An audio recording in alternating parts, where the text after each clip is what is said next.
Till then, keep building, keep leading, and keep showing up.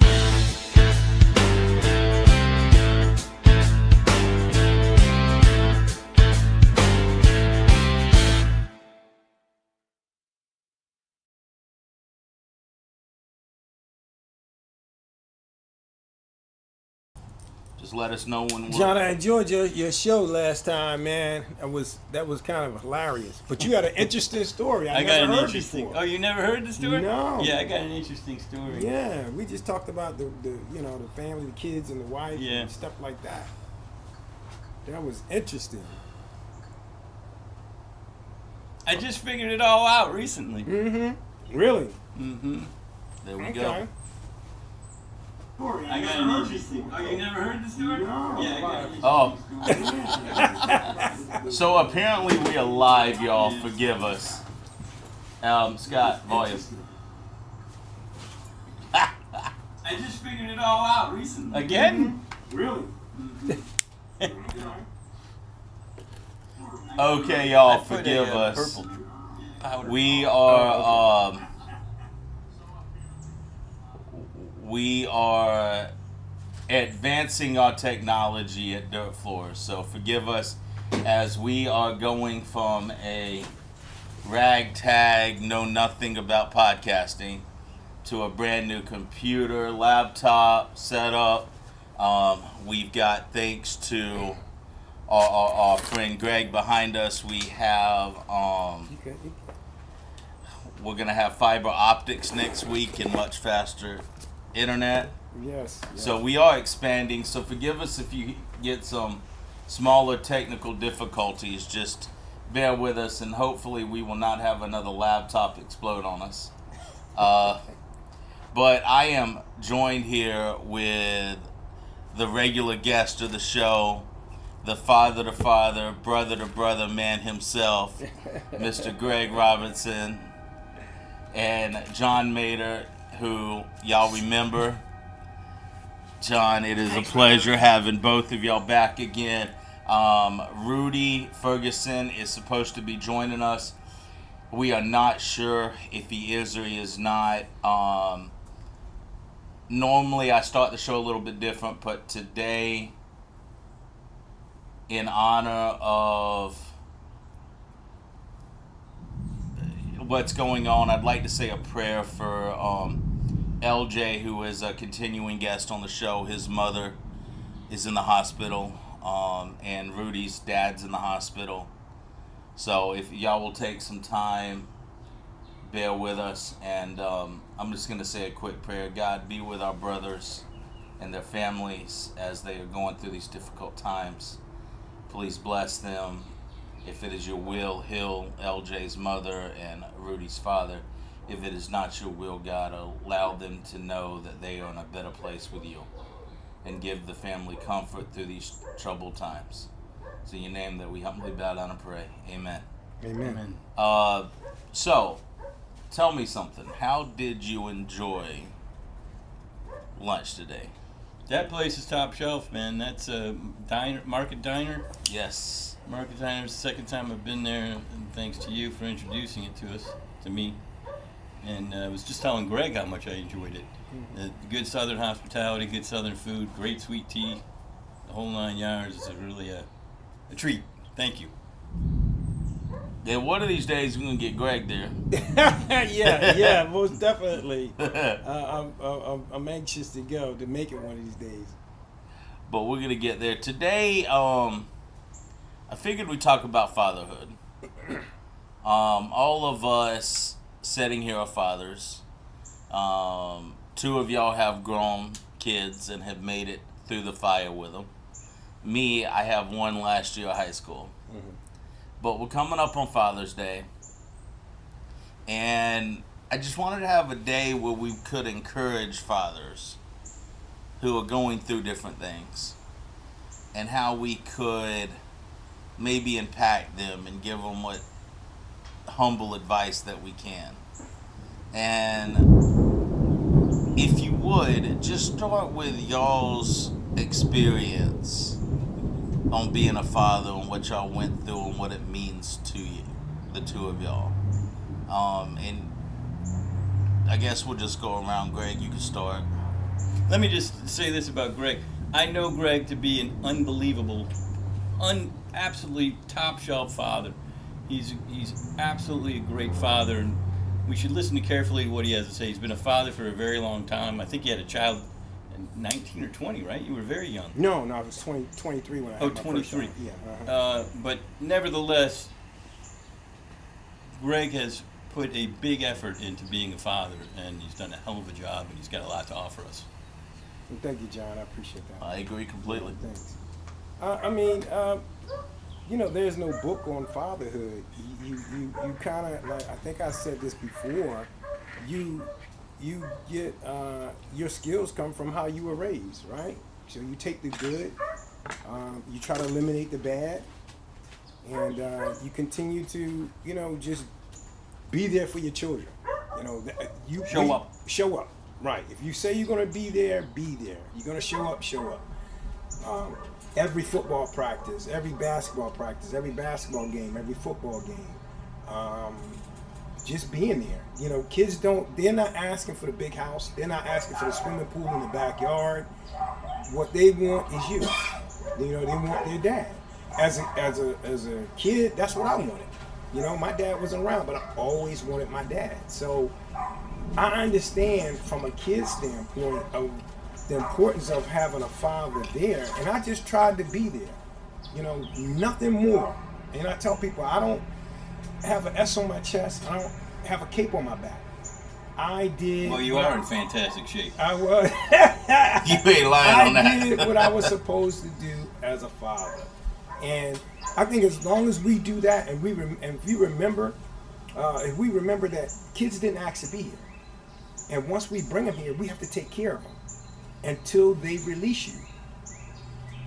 And we'll get more into that releasing stage a little later on, but you're there until they release you. Yeah, that's very well said. I've got 8 children. God bless you. 4 boys, 4 girls. I still have a daughter that lives with me. She's 21. Well, she's 21. I'm the 25th, so it's about 21. It's been such a journey. It's so rewarding. It's my greatest pleasure.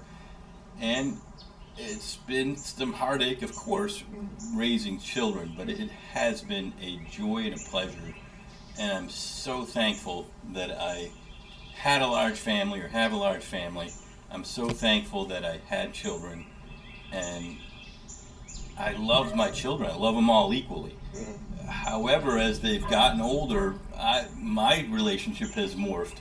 And, some of these young men, really, I have a son that's 36, but so he's kind of, he's definitely making his own decisions. He's kind of always been making his own decisions since he was a young, middle teenager, but not listening very well.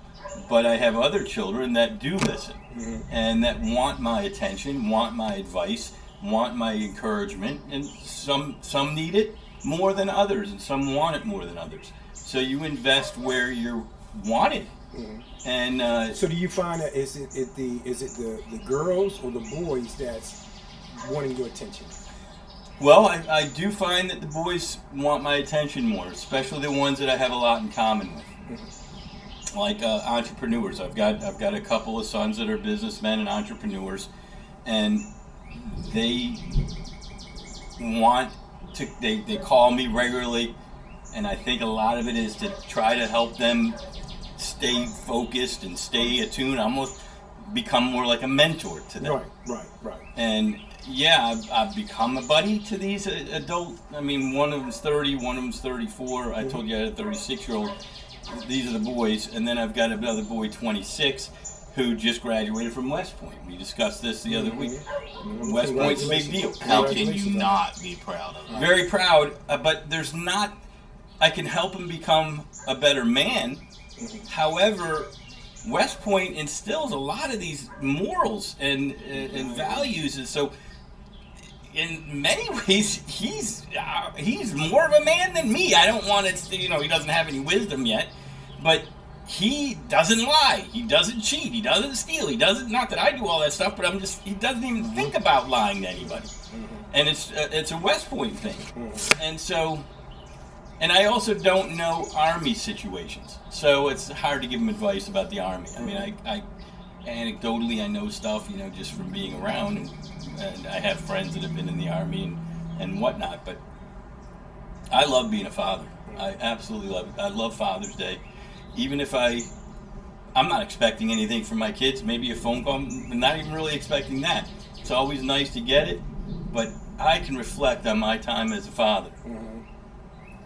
And I have such pride in my children, and I am proud of the way that I tried to mold them. I did my best. And so it's a day of just, really, it's just a day of reflection and enjoyment. Okay. I agree with you. And I think most fathers will say the same thing. We don't expect anything from our kids. No. We gave everything. We're willing to lay down our life for our children. But in return, I don't expect anything. I'm not expecting a phone call. I'm not expecting a gift. If I get it, that's fine. But if, my children call me and say, Dad, what do you want? Even for my birthday, I don't want anything. Right. I don't need anything. So I think, and that's what's important. 1 year, not that long ago, I had a son, one that lives in California. He was probably 31 at the time. He came and visited me. We were in Clearwater, just spending some time there. I spent a lot of my time in Clearwater, but he comes in for Father's Day, and he's got a handful, not a handful, but a bag, a nice, gift bag, and it's a pretty big gift bag, and I knew it was for me, of course, it's Father's Day, and so I tell you shouldn't have done anything like that. I'm so happy that you made the trip from California. Please don't do that for me. Spend the money on yourselves, whatever the case is like that. So he says, Dad, I wanted to do this for you. So I start opening Tommy Bahama shirt. Probably, whatever. It's not the money, but it's an expensive shirt. Another one. He got me like 10 Tommy Bahama shirts. And I was overwhelmed with emotion, man. Yeah. This kid cares about me. I mean, I invested a lot of effort in it. Sure. I loved investing in it. Sure. But I was crying like a baby that day, man. Let me tell you the best gift my son ever gave to me. Believe it or not, I don't know, he might have been 13 or 14. He gave me $5. He said, it was his last $5. He said, Dad, this is for your coffee. I still have that $5 today. That's a huge sacrifice. You understand what I'm saying? They know he knew that I love coffee. And I gotta have my coffee every morning. I'm not talking unless I have my coffee. And he gave me $5. He said, Dad, this is for your coffee. I still have that $5. Wow. That's the best Father's Day. I don't even think it was Father's Day, but that's the best gift that I probably ever got from my kids. Especially my son. That's a nice story. I love these kids, man. Oh, 100%. This is my first Father's Day without my dad. Okay. Because he died in December. And I stopped buying him gifts for Father's Day many years ago. Because my dad was a type, if he needed something, he bought it. That's most fathers. Yeah. That's the way I am. That's my mentality. He didn't need anything from me. Right. I would provide him, his ESPN and stuff to watch the sports with, because, he wasn't technology advanced. You know how that goes. So I would make sure that Mom knew how to work the TV to get his football games on. But I took him one Father's Day. I didn't have a ton of money, but I took him out to the old Calico Jacks. Remember Calico Jacks in Tallahassee? Lupa's now, I think it is. Yeah, I miss the old Calico Jacks. But they had bucket of oysters and a beer, and it was only like $35. And my dad loved him some oysters. Like, that was his thing. We were joking about it the other day. My mom was talking about how we should go and have a picnic by his grave. And I was like, Mom, I'm not having a picnic by Dad's grave. I'll take you by Dad's grave. Mm-hmm. But, you know, something about having a picnic by a grave just doesn't entice me. And then my aunt's like, yeah, what you ought to do is get oysters and see if a hen comes up.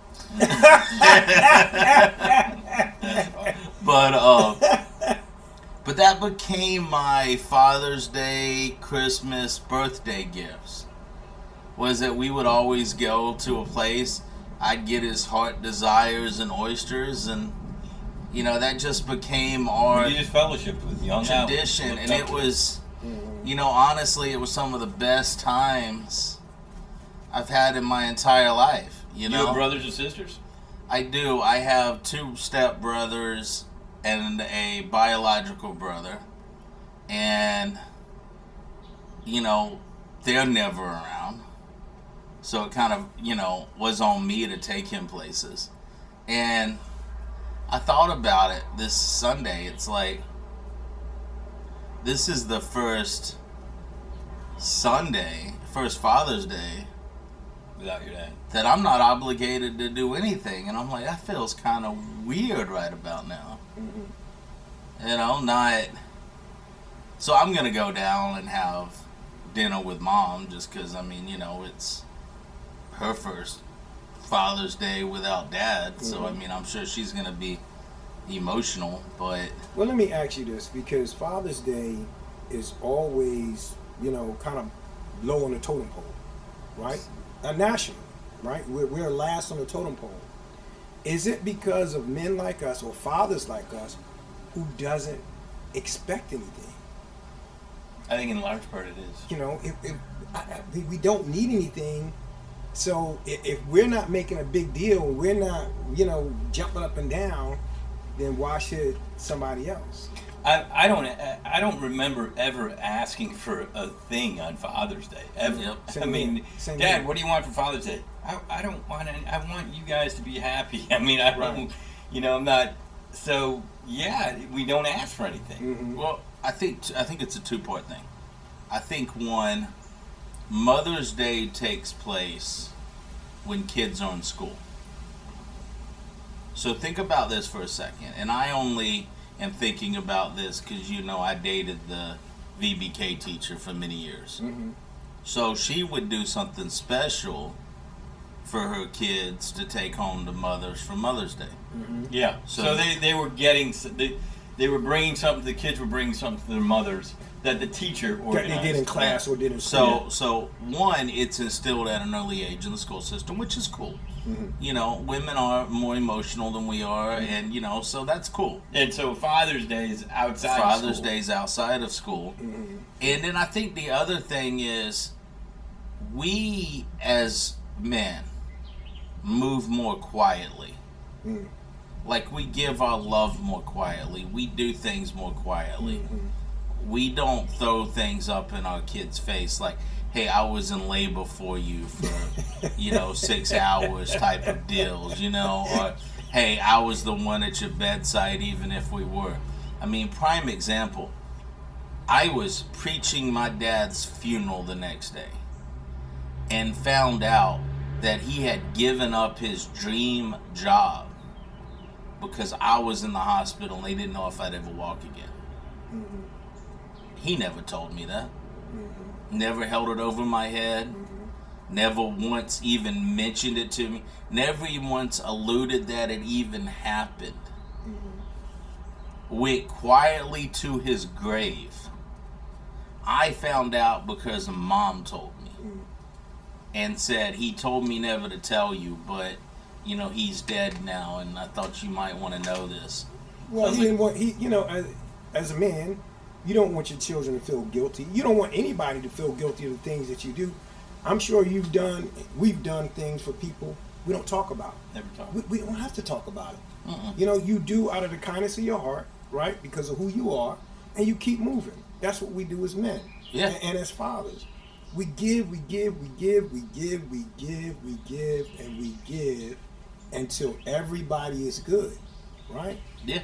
Not worrying about ourselves. Not worrying about ourselves, right? It was never being able to be selfish, right? So, and we talked about, you got that last year coming up with Ronnie, Yep. and you asked me, what are you going to do with yourself when Ronnie's gone? Yeah. No, and it's a real big thing because, you know, I don't lord it over his head, but No. Ronnie's talked to me about it. I'm only in Thomasville because of Ronnie. Of course, I get it. I mean, I'm only in Thomasville. I know one person in Thomasville that's not at a Food Lion or at Market Square Diner or at Sonny's. You know, if you're not at one of those places, I know one person I went to high school with that lives in Thomasville. And he works so much we can never hang out. And that's a sacrifice that you made because of who you are to be here. When I was in Virginia, and I was married to my first wife, and we had my 2 children, and we got a divorce. The only reason I stayed in Virginia, I had no family in Virginia. The only reason that kept me there were my children. You know, and then once I went through that ordeal and was able to win custody, not get, but win custody, man, I couldn't leave Virginia fast enough. Yeah. I could not leave Virginia fast I enough. believe it. You know, my dad was sick all last year. You know that. And I think you knew that too. And I don't think my mother realized how far of a drive it is from Thomasville to Crawfordville. Oh, wow. Okay. And I made that drive tremendously. And there were times when I was making that drive in the middle of the night. And I'm Back just... roads, no I hope lights, you were burning the cigar. dark. I don't smoke when I drive. Probably comes from years of doing Uber back and forth, you know, when I needed extra money. But, and you're right, back roads from Monticello, going through the, 59? 59, 98. Watching for the deer to jump out. Deer, yeah. Yep, Oh, yep. man. Yeah. And But she didn't realize how far a drive it was. she didn't realize how far of a drive it was. And I think me and my business partner were tallying it up. And I think it cost us about 40 grand each last year in income with the amount of time we had to take off. And I'm thinking to myself, you know, if I'm in Crawfordville or Tallahassee, I don't have to take off as much. You know, I could go by, see them in the morning time. But then I'm like, Ronnie's getting the best freaking education he could possibly get being in Thomasville. I mean, Thomasville schools are, Thomas County Central is phenomenal. So I think you're right. I think we sacrifice for our kids. Most We definitely. move it in silence. But, you know, we move in silence regardless. I mean, I don't know how many times I've helped a brother or a sister out in something and then told them, don't tell anybody. Just keep it between the two of us. Like, I don't want everybody to know this business, and you don't need to tell everybody that you're struggling. You know, just keep that to yourself. But I think that's how we do things. One of the greatest joys I get out of raising children, and for some reason I do seem to do better with the boys than the girls. Although I do, my youngest girl, she's been an absolute joy, and she's responded to, you know, being more of a daddy's girl than the other 3.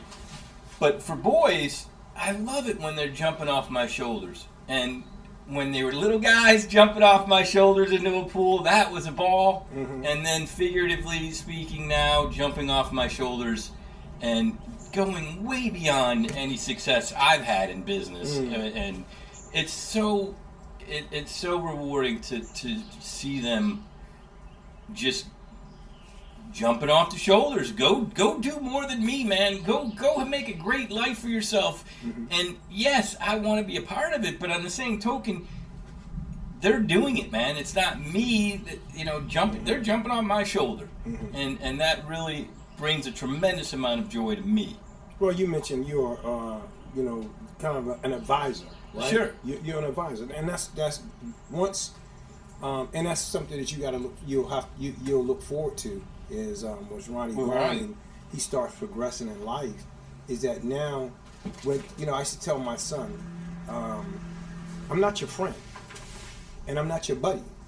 You live under my roof. I'm your father. So whatever I say, go. And then when he went to basic training and graduated from basic training, and I told him, I said, we can be you're my buddy. We can be buddies now. I'm your best friend. Yeah. And I told him, love that. I told him, I told him, I'm your best friend. Because you don't have any ulterior motive, no, man. It's all pure love. I want you to be the best. I want you to be better than me. Absolutely be Right? better than me. So The bar's low with me, Right. man. I'm your friend now. Yeah. I'm your buddy I'm now. your buddy now. I'm your friend. I love that. I'm your best That was friend. when he graduated from basic. From basic training. And now he's standing on his own 2 feet. standing on it. Yeah. And he's independent. He's got to answer to the Army people, but nevertheless, he's independent and he is making his own decisions. Right. Now, hey, buddy, they're not all easy decisions. If you're having a hard time with some decisions, I'm going to give you some help the best I can. I've made plenty of mistakes myself. Maybe I've made the same mistake. Maybe that I've seen the same decision, and I have a little experience, a little wisdom in this area. You might want to rely on, or at least ask me. Yeah, ask exactly. No, and I think that's my biggest thing right now is I didn't understand how wise my dad was growing up until I actually became an adult. And now not having him there to say, hey, this is what I'm doing. And even if he didn't understand it, he understood people enough to He had a understand tremendous amount of things. wisdom. Had a tremendous amount of wisdom. And I can tell you, Greg's had a tremendous amount of wisdom. You do, I do.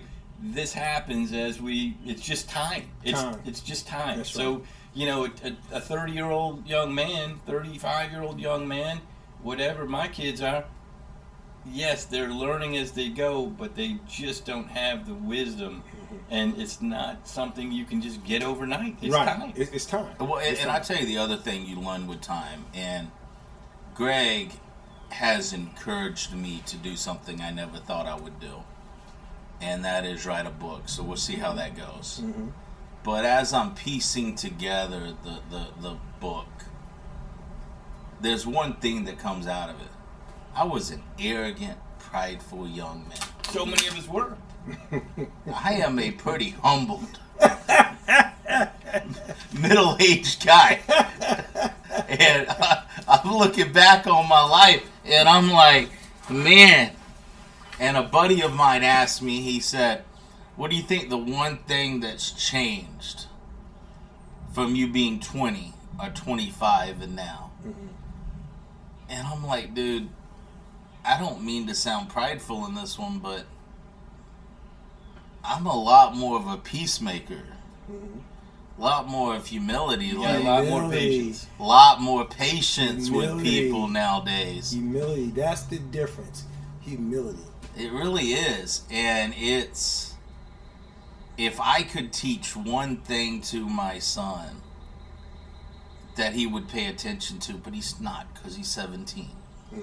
And my son is stupid smart, researches everything, so he thinks he knows everything. What son doesn't? At 17, At 17. at 17, who doesn't think they know everything? But it's like if I could just teach him humility without the fires that I know he's gonna go through to learn it. It'll take him a long way.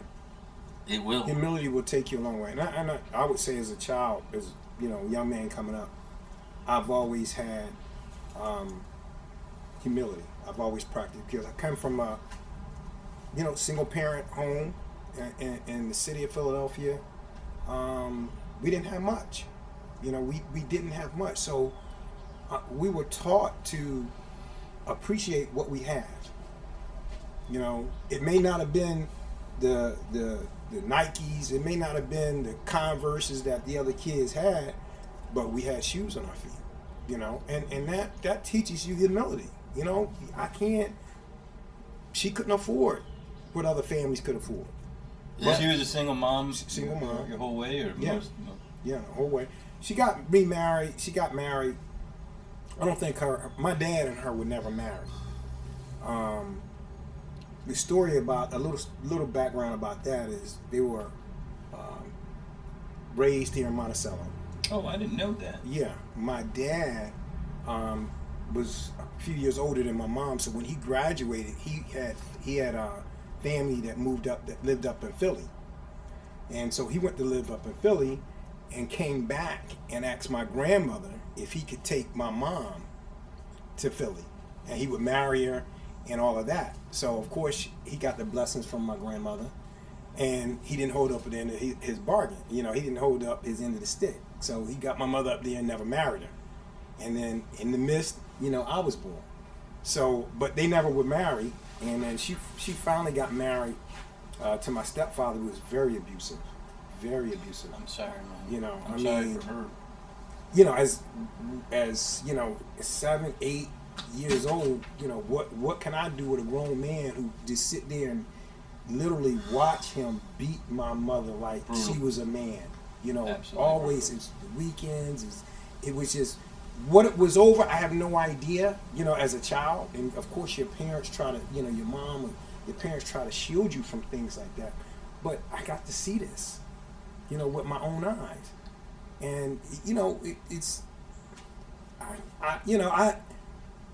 and in that process, my mother we were taught never to put your hands on women, right? And because I've seen, you know, the opposite of that. And but when we're raised that way, then we're often the punching bag in a relationship. You know, and I became the punching bag. I became the person that was abused. Were you the oldest? I was the oldest of two, yeah. And so in my first marriage, I was abused. Physically, you know, mentally, emotionally. I was abused, and I got tired of it. And you hear about women, you know, that been in abusive relationships, and then all of a sudden they snap. And I had that in me. A woman cannot touch me aggressively. She cannot put her hands on me aggressively because of my experience and what I went through. You know, so I wouldn't put my hands on you aggressively no matter what. Anybody have to be a fool to mess with this guy. You know, I say in the 80s. This guy's a tough guy, man. No. Hey, look. I say in the 80s, Greg watched that, remember that video that Jerry Rice made of his workout and that run, that track that he had in San Francisco that went through all the rolling hills? I think Greg watched that video and was like, hey, that looks like fun. You're not a runner, though, are you? I am. I actually. I picture you in the gym. I picture this guy in the gym just rowing and doing that and doing the curls and doing it all, man. But I didn't picture you. You know what his number one thing in the gym is? Lifting weights. No. Sit-ups. Sit-ups. Good for you. Yeah, this guy's in fantastic shape. I agree. I tell you, I teach people. I say, we go to the gym to do sit-ups. Hear me out. Go to the gym to do sit-ups and work out in between. Right? Because think about it. We need sit-ups more than we need anything else. We need that core. Right? Problem is, nobody will go to the gym with you once they go once. This guy's diet is impeccable. He's very clean eater. Now, you know, my girlfriend, she's got a diet that's impeccable. I mean, so the diet is just as important. Diet is 75% of it. 75%. Yeah. And this guy, obviously, I'm failing. Well, I'm failing too. We can admire, right? Yeah, absolutely. and envy a little bit. When he told me he didn't eat red meat, I was like, okay, I'm done. Yeah. I'm Well, not giving up I don't know steak. if I could give Well, up that. here's the deal. As we get older, now, and no matter how good we look or how good we feel, you got to think, this body has been on this earth for 57, 58, Sure. years. So I realized 2 years ago that I could no longer put creamer in my coffee. You don't want it in your body. No, well, it was when it came right out. Jesus. So it was no good for me. So dairy products, no cheese, anything like that would give me gas. It would blow me Now, up. what about like lamb? Do you eat lamb? I do eat lamb. You do eat lamb. I I do love eat me lamb some time lamb to now. time. I love me some lamb. I do eat that. But time as to far as time. beef, you're not a beef eater. no. So you're not going to have a hamburger. I'm not gonna have a hamburger. Not gonna turkey have- burger. You turkey, would you would have a turkey a burger. turkey burger. You will. Yeah. So I do turkey burgers all the time. No bread. The carbs, bread. right? Because there are carbs in everything that we eat, Everything. Yeah. right? turns your It's sugar. in your protein. It's in your vegetables. So why intentionally put carbs in your body? Why intentionally eat the rice? Why intentionally eat the bread? Yeah, because we want that comfort food or something. Yeah. So, again, knowing my DNA, right? The history of my family in Monticello, my aunts and uncles, even cousins, diabetes, high blood pressure, high cholesterol. If we know these things are in our DNA, then why not try to do something to combat that? And the real solution is diet and exercise. No, that's true. It's That's true. diet and exercise. It's not a pill, right? So you get diabetes, the doctor gives you metformin, right? Metformin makes you, go to the bathroom. But what it's done is flushing the excess sugar out of your system. Well, you can train your system, your body, to naturally do that, and that's what I've done with mine. He's worked very hard at it. Oh, he has, and looks amazing. Looks amazing. No, thank you. I appreciate that. Thank you. And you know what I saw Handsome the other guy. day, and I haven't tried it yet, but I don't know if y'all do this, but I watch Facebook Reels when We I'm all bored, do. you know, and I there try was a not to. guy that used cabbage Mm-hmm. as bread for a hamburger, That's right. That's right. and Well, they sell the wraps at like John. What's the place? Trader called? Joe's. No, John's.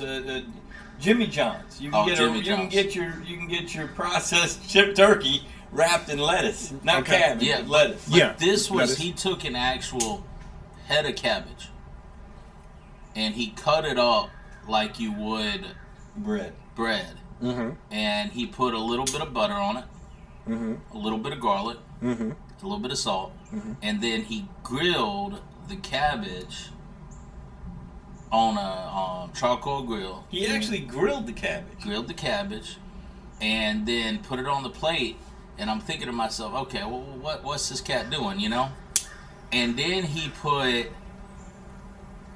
grilled a hamburger, bacon and cheese The cabbage. on the cabbage, and ate it like a hamburger that way. And I'm thinking to myself, that sounds pretty good actually, It because is. I love me some cabbage now. We can eat good and eat healthy at the same time. A lot of people think that eating healthy is not it doesn't have the flavor. It's not as Yeah. good, and that's false. 100% false. So, But it is a little more effort. Oh, yeah, and most definitely. Is it- But so- what's the alternative, Eating crappy. right? And in the long run, it's about quality of life, right? We got more years behind us, John, than we got in front of us. That's true. So we're talking about quality of life, 10 years, 10 years from now. Where do we want to be? I still want to be here having a cigar, talking with my friends, going up to the cigar lounge, going to the gym, things like that. And when going to the gym, I don't lift heavy weights. I'm too old for that. So you're not stressing your body with weights, No. but you are exercising your muscles. Yes. Repetition. Repetition. And are you going to failure, or are you going to when you're doing this or whatever? Yeah, I try to go into failure, but it's not heavyweight. Right. It's lightweight. So it's more reps. repetition. Now, More reps. for those who are watching that don't understand, explain what failure is. I think he's the one that would do that. Well, failure is you go until you can't do no more. So Okay.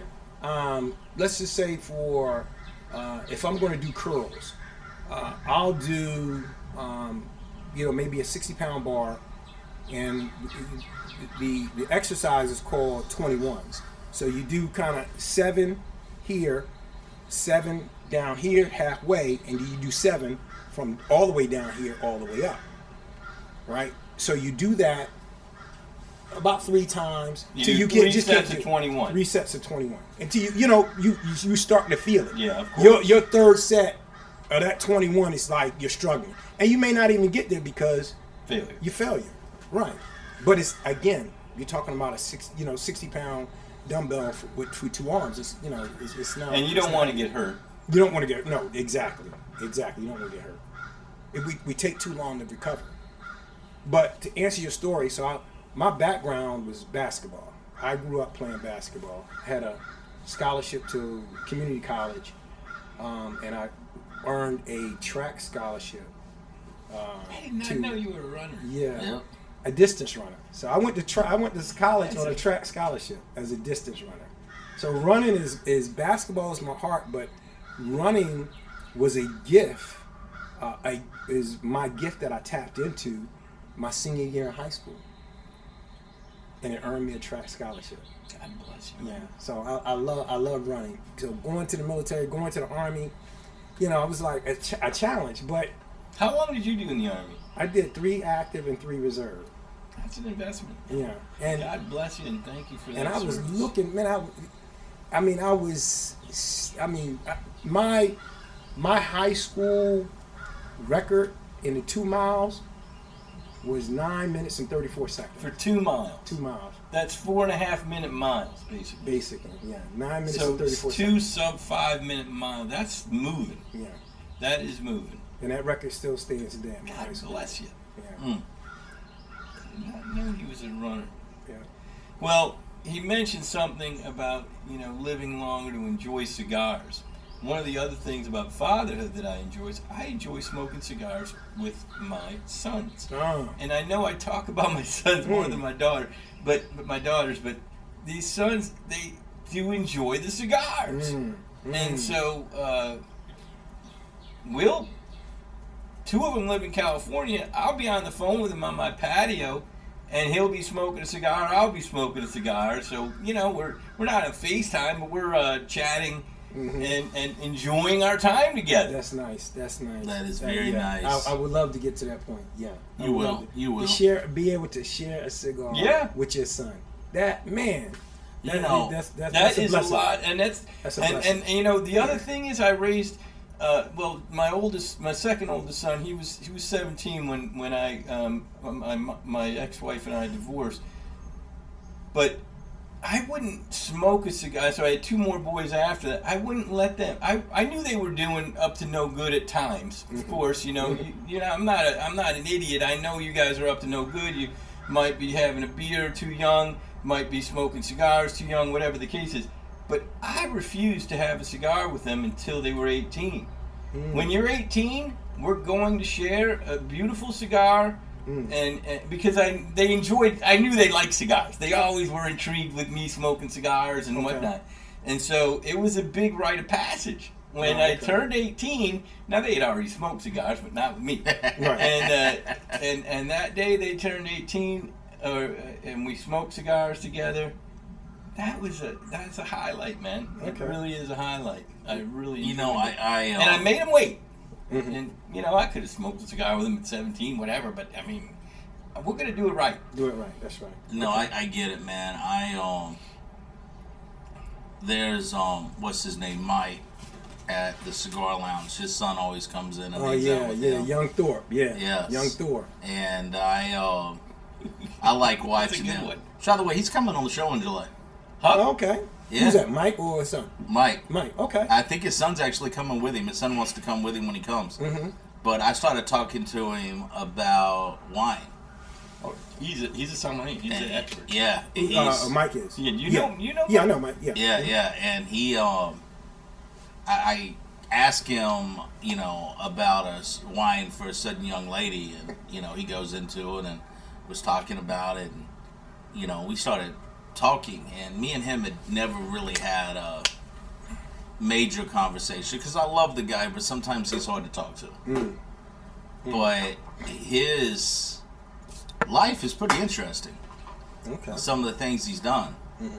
But his wine, man, was phenomenal talking about it and how you find different flavors and stuff like that. He knows his stuff about wines. He does. He does. And he was like a UN interpreter too, like for the. He's got language skills too. He knows like 7 different languages. Yeah, pretty impressive dude. Like my girl, she speaks Farsi. That's her first language, and that's the Iranian language. Okay. It's Persian basically, but they call it Farsi.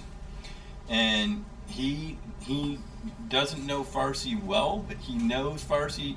It's the same alphabet as the Arabic alphabet, which is 32 letters, and they look like you write from right to left. Yeah. And they look like hieroglyphics. It's very hard to figure it all out. And I've been with this girl for 10 years. I can say 4 words in Farsi. You know what I'm saying? Right. It's not an easy language. Okay. But this guy, Mike, man, he knows these languages. He's very good with languages. He's very good with wines. Yeah.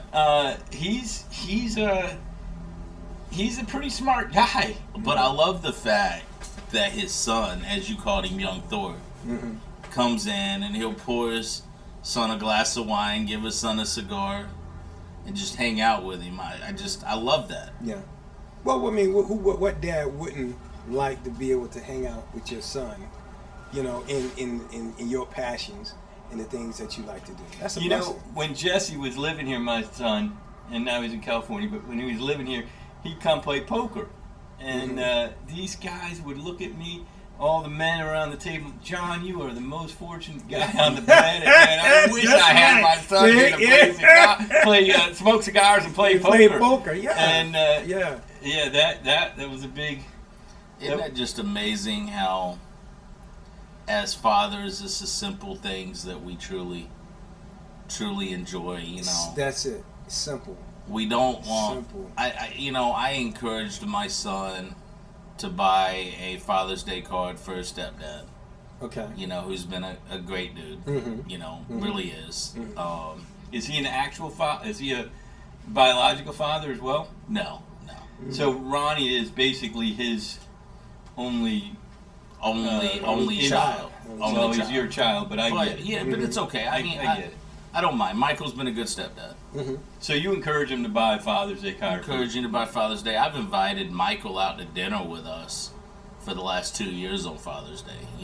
I'm not one of those type of dudes. I mean, you treat my son well. Right. Sure. There's a lot to be said about I'm that. thankful for it. That's I'm not, right. That's right. I'm not, oh my God, he's spending time with another man. I'm like, hey, dude's treating him extremely well. I mean, I'm thank you. And that's not that's rare.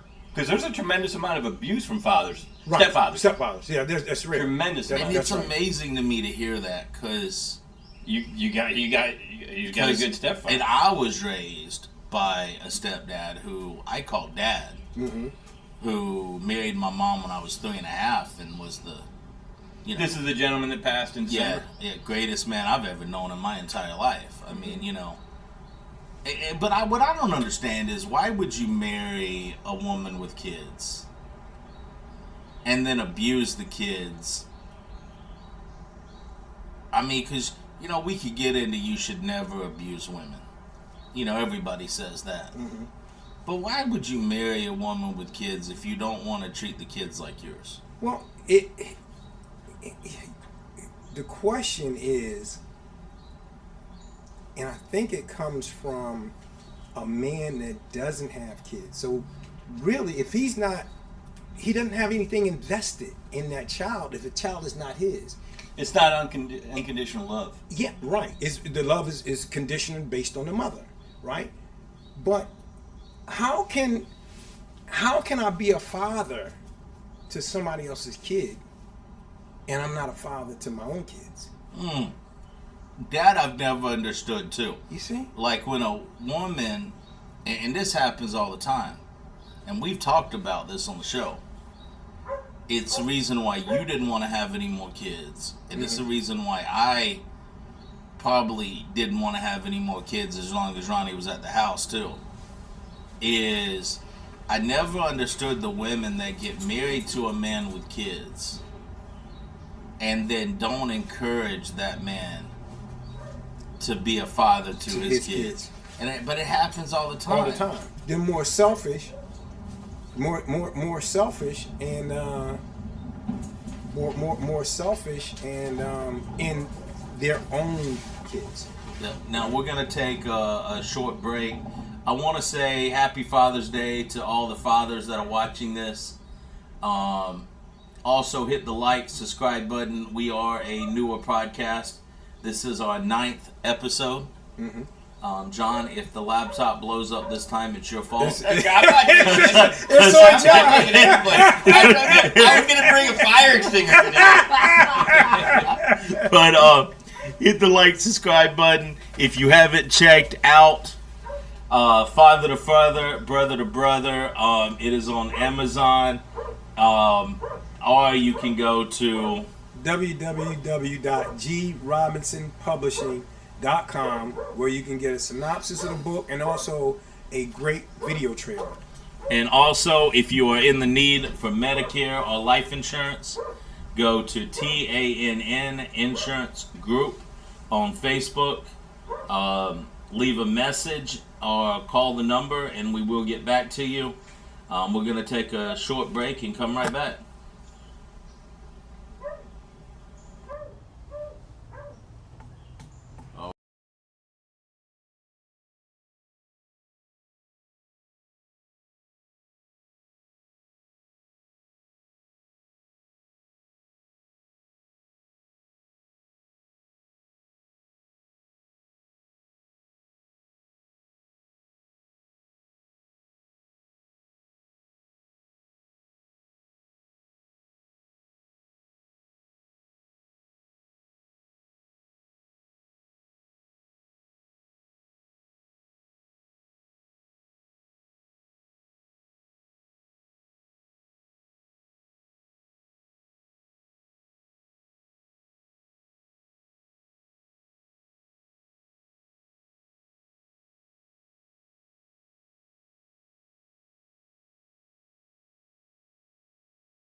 Welcome back. As we start the second hour, Rudy has informed me that he is not coming today. His pops is just in the hospital, not doing good. He needs to be with his dad. So he needs to be with his dad. He was very apologetic, and I was like, dude, there's no reason to apologize. I mean, your family will always be more important than any show that we will ever put on. That's right. Now, Jay, you were telling us about your stepdad, and your stepdad passed in December. And did you he raised you your whole life. What happened to your biological dad? He died when I was about 18 months old. He was in the Navy. There's a lot surrounding it and his death. It's kind of when the Frank Gable went down. We were doing some things with the Russian military in the 84, I think it was. Helicopter went down on a ship. My father happened to get off a base that was on lockdown. Last thing he ever told my mom was, "Don't worry, I'm the only one that did my job." 3 hours later, he got hit and died in a car accident using a bike that had diesel fuel in it, which means he barely escaped the base. So I don't know. I once asked an admiral about it, and his response was, "It's better to let things lie than it is to dig in investigations." That's surrounded by questions for sure. Yeah. Now your stepdad though, he raised you. You didn't take his name, or I asked him I hinted around about it when I was younger, about him adopting me, and he never really talked to me about it. And then I asked him when I was a little bit older. I said, I would I'd like to be adopted by you. I mean, honestly, because, you've raised me. And his response was that my biological dad died. He didn't run off on me. And therefore, he deserved me to have his name. He said it'd be different if he had ran off and said that he didn't want to be a part of my life. Yeah. But the fact that he didn't and did not have the opportunity meant that I should carry on his name. Sure. And I think that was a wise I do too. wise statement. and as That's an unselfish dad. That's an unselfish It dad. really We're is. talking about unselfish Yeah. fathers, Yeah. man. No. We have to be unselfish. We're always unselfish. He was already paying for everything. He was already doing it all for you. And hey, who wouldn't want their child that you're raising to have your last name? But he says, you know what? That guy that you're biologically, he's not a bad guy. He didn't run off. Yeah.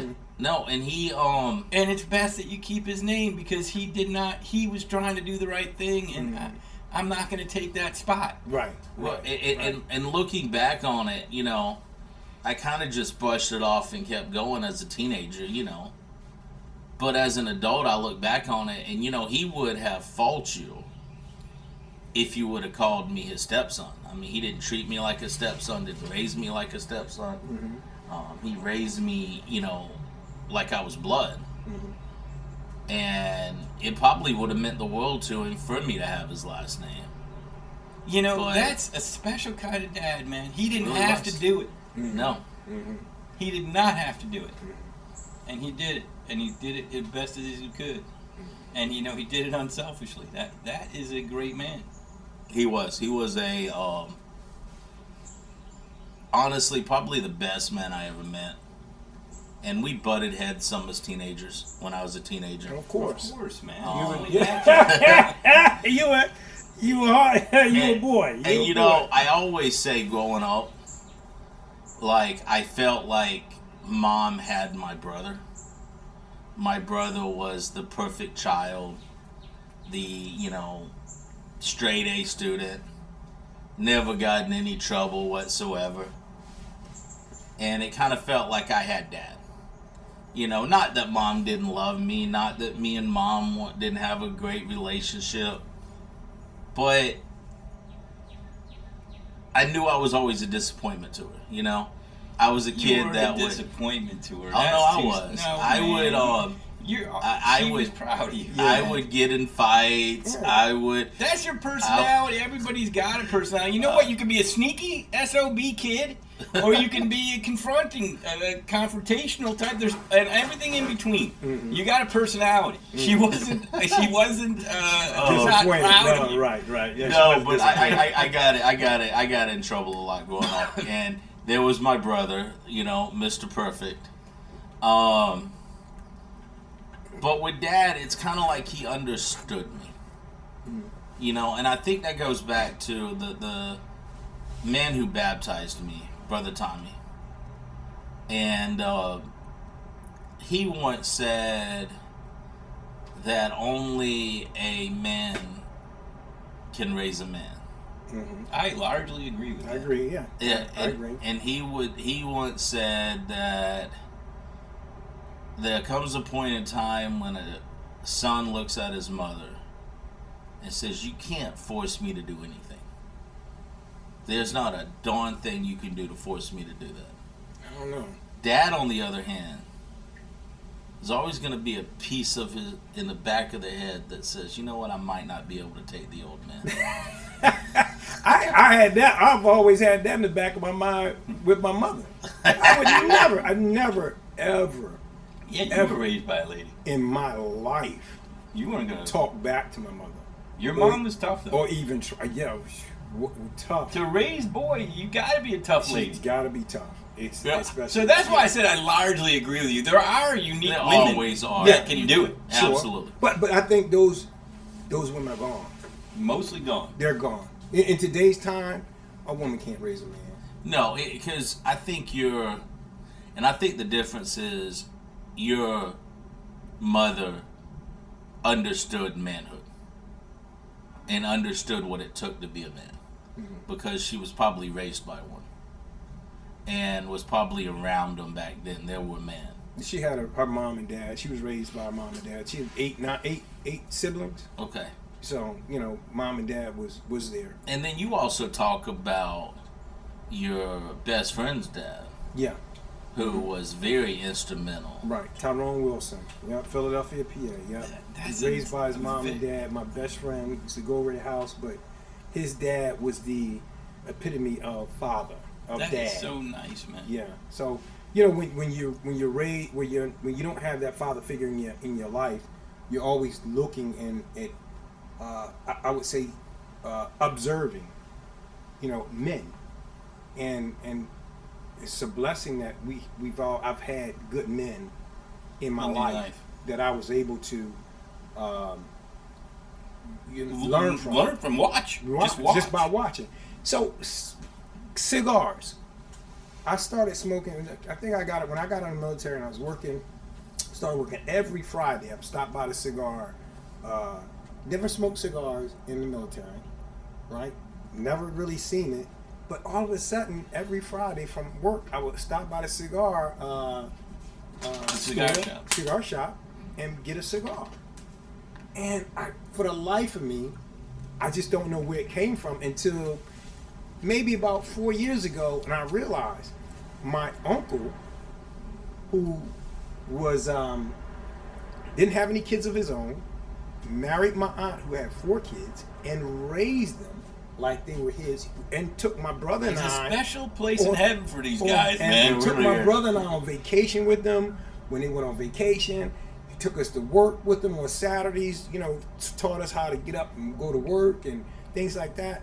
He smoked cigars. He was the only person I can ever remember as a child that ever smoked cigars. It was him. That's one thing I never. I'm an adopted person, but the Maters raised me, Tom and Ray, and my dad was a great guy. He died in 08 rather, and I never got to smoke a cigar with him. And he wasn't a cigar smoker, but he would have a cigar, every now and then, like maybe once or twice a year, whatever the case was. But I wish I would have got to smoke a cigar with my dad. It's interesting you say about only a dad can raise a man, and so I'm the youngest of 5 kids in the Maters, and my mom and dad had 3 daughters, and my sisters are much older than me. They've got a much different opinion of my mom than I do. They say, oh, mom was tough, mom this, mom beat us, or mom yelled and screamed at us.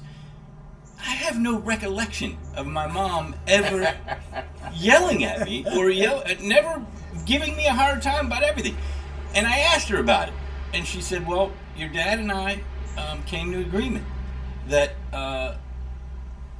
I'm not going to get in his way of raising these 2, because my brother's was a year older than me. Mm-hmm. So it was him and I. It was kind of 2 generations. So the 3 older sisters and then the 2 boys. Right. And so I asked her. She says, "Well, your dad and I came to an agreement, and he was going to make all the decisions, or make most all the decisions, regarding the boys, regarding you two." And it made my mom a fantastic mom, because all she did was love me. That was her job. That was her job. Love these That's kids. right. But isn't that... And don't undermine his decisions. Exactly, but isn't it? We talked about roles in the family. Yep. You know, a mother's role and a father's role, and she understood her role. Yeah, my mom was outstanding mother. I mean, all she did was love me. I remember one story. I tell this story a lot. I was in high school. I had a moped, and I had a buddy, and he had a moped, and we skipped school one Friday afternoon or something. And we're riding on our mopeds, and my mom's coming the opposite direction. She sees the two of us, me and my buddy, and she waves at us. And I'm skipping school. What the hell am I in school for? She didn't say a word about it. She never said a word about it. I don't know if she told my dad, and my dad said, "Dad, if his grades are okay, let him do what he does." And but I never got in trouble, never came up. And that's just, my mom was just... And if I asked her, "Mom, can I go, to the roller skating rink on Friday night?" She said, "You got to ask your dad." Yep. That's right. She That's understood her role. That's the way it was in our house. We're Mom, can I missing have- that in women today. "Mom, can I have $20 for so I can go out to the movies tonight?" You got to talk to Dad. Yeah. I mean, that's just it. And I go talk to my dad. He says, "Yeah, you can have $20 after you clean the garage." Exactly. Yes, right. yes. See, that's it. Yes. That's it. Right there. And I tell you what I learned at 18 in my household. If I needed 10 or 15 bucks, I asked Mom. Because Mom would give me 20 bucks without sending me to Dad. And Dad's reasoning behind, if you need 20 bucks, you're doing something wrong. Like, you need to go earn 20 bucks. If I needed actual money, that's when I went to talk to Dad. Because Dad was like, once I got out of high school type of thing, and I'm on my own trying to make it. If I needed 20 bucks, Dad's like, that's why you need to go to work. I think I was 14 at this time when he was putting me. But when I was an adult and I needed help, because all kids need help, even, through their early 20s. If I needed 500 bucks, I didn't talk to Mom. Mom wanted to know when, how, why. She wanted to know all the details. Dad figured if I needed it, that kind of money, I just needed it. You just needed it, yeah. There was no bunch of questions. There was no bunch of questions. Right. If I asked him for 20 bucks, he'd be like, "Why the heck do you need 20 bucks?" Yeah. You need 20 bucks to go blow it, go to work. Right. But if I came to him, I needed $500-600 bucks. Dad's like, "Okay, here you go." Right. Because he figured I needed it. You needed it. And I always thought that was kind of funny. Like, he wouldn't give me 20 bucks, he'd give me 500 bucks. But he knew I wouldn't ask for it. I didn't go do it all the time, but he knew I wouldn't ask for it unless it was like, hey, I can't pay my rent this month because, job's slow or something like that, But I agree with you. I think women nowadays, and I think it's partially because there's a lot of weak men out there, but it seems like women are trying to compete with men on all levels, including the household.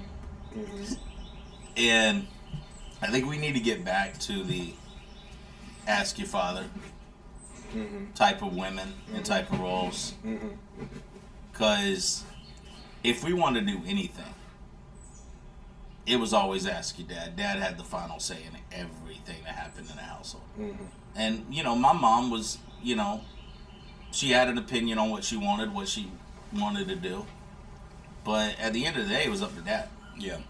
And no disrespect to your mom, but single fathers do a much better job of raising kids than single mothers typically. And single fathers are on par statistically with raising kids as good as two-parent households. And I do think that the traditional father is so important in a child's life. And whether it's a daughter that's looking up to a dad who's a good role model, or raising a young man into a man. And I think a father is really Necessary. really necessary, It's but necessary. also probably one of the most important roles in your life. Right. Right. Raising a child to become men. No, Young women. We're Or men. going as well. Yeah. I think you're 100% right on that. I think it is, one, it's a proven fact. And Well, we kind of put fame and fortune or fortune in front of being a great father. Well, what's really more important? Raising the next generation of fine young people and young men, or achieving financial success. Well, You know, you don't have to be super rich. You just put the basics out there, and you can be a great father and raise great kids. And raise great kids. And perfect example. So I've been, in tech all my life. And there were, the money was leaving traveling. Yeah, that's where the money was. Money was traveling, working for the cable company, working for the, contractor for the cable company, contractor for the telephone company.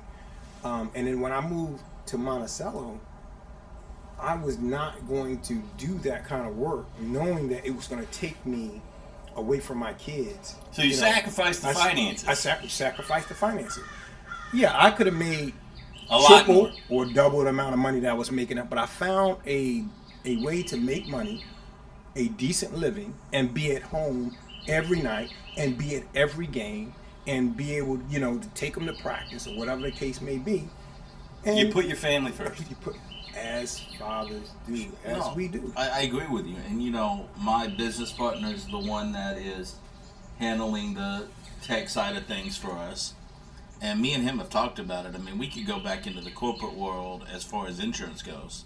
I mean, I get offers all the time to go from New York Life to other companies that would, pay me $500,000 a year to go take over a branch or, be a VP someplace.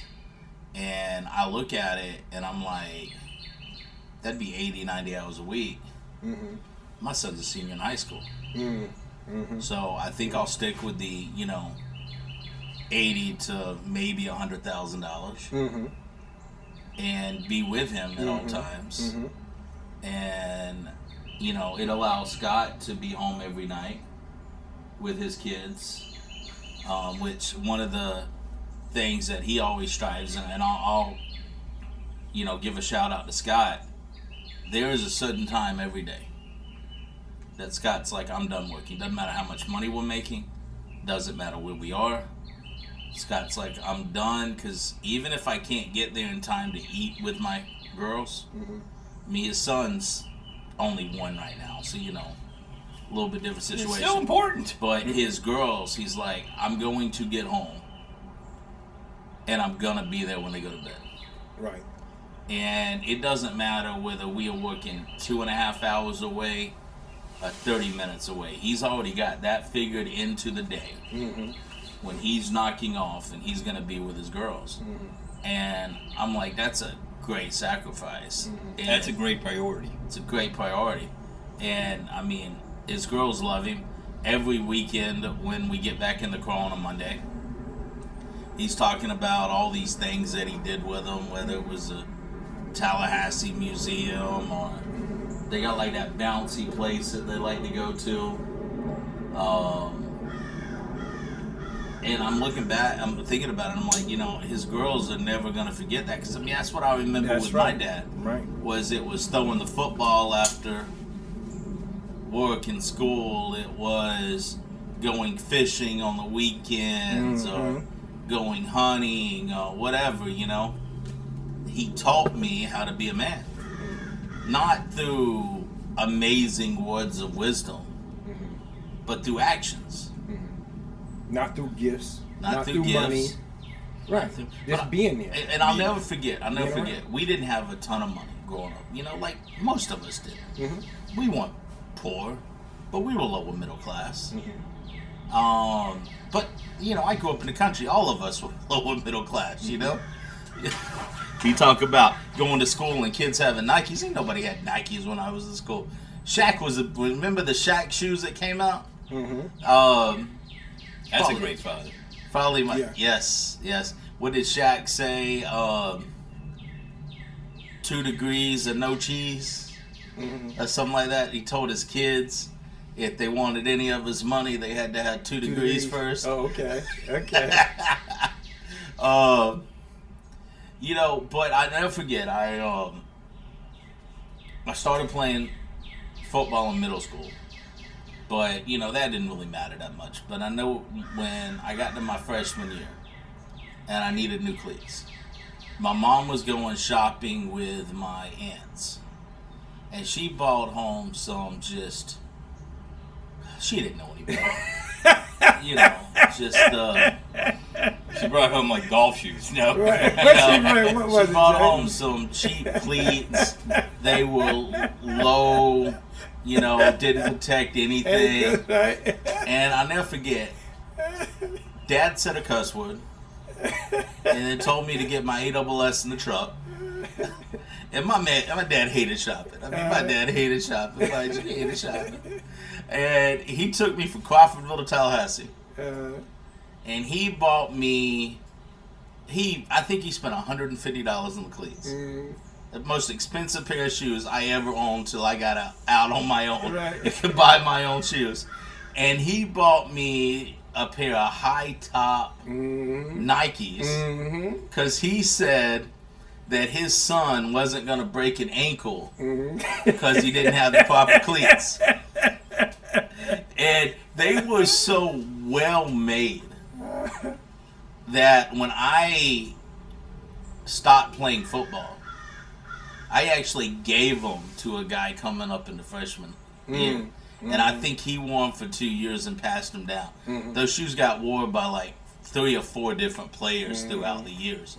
They were just so well made. And I'll never forget that because Dad wasn't, you know, Dad grew up dirt poor. I mean, dirt poor.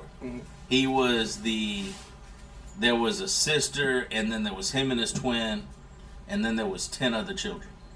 Wow. And That's a lot of kids. Dad went to work at 12 years old on a chicken farm for 25 cents an hour. And fed his family because the guy had an agreement with him that if it was a egg that had a blemish on it, he couldn't sell it. So he'd give it to Dad. And so Dad said they ate eggs for just about every meal. And that 25 cent, he paid for his siblings to be able to play sports. So, you know, it's crazy. Actually, I saw not to spend a ton of time on my own father, but, you know, I saw clippings of him. Never saw it, but my aunt pulled it up of him when he was in high school. And just about every other paper that came out when he was in high school was talking about something athletic that he had done. So he understood, right? And I being an athlete myself growing up, I understood when my son started playing football. Oh no, we're going to get the high top Nikes. You know, that's the only thing I would buy him. You know, the high top. You know, you're gonna spend some. You know, you're gonna spend a few bucks for. You're him. making an investment. Right, you're making an investment. Yes, I bought him the professional shoulder pads.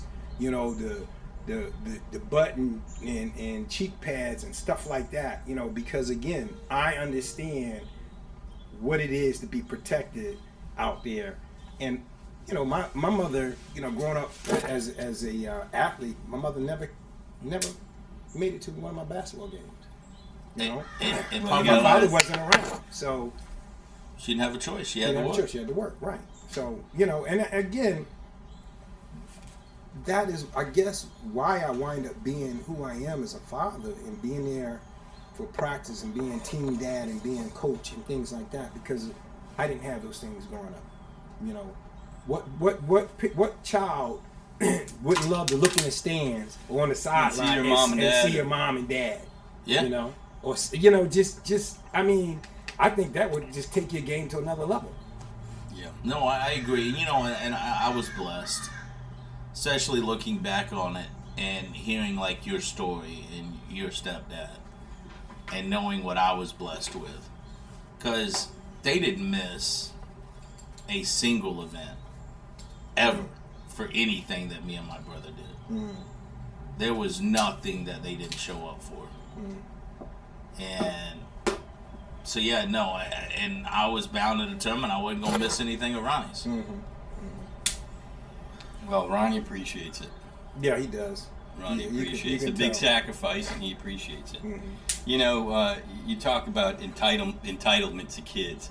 So I worked at a radio station for CBS years and years ago, early in my career, when I had young kids. It was a country station we had, and I worked there. And the boss man, the GM of the station, he was a fan of mine. He liked me. I worked hard for him. But I handled the South Florida Fair was the account. It was a big account, and they had a 17-day fair every January. And so my responsibility was to be there during the 17-day fair. And so I had tickets every day to go to the fair. And I also made deals with all the vendors. Hey, we'll give you mentions on the radio. You give me some certificates for meals. Give me some certificates for merchandise, whatever. So I could bring my kids who were homeschooled at that time. I could bring all my kids there every day, and there's lots of things to do at this fair. Right. And I told these kids, if you ask for anything, I'm going to get you something, because I had a bunch of free stuff, really. But if you ask, we're leaving. The day's over. Don't ask for anything. And I'm going to be generous. I'll ask you what you want, but you're not going to just. We're here to have fun. So they never asked. And then one time they asked, and we picked up and left. Right. You got to follow through. That's a follow That's through right. thing. Right.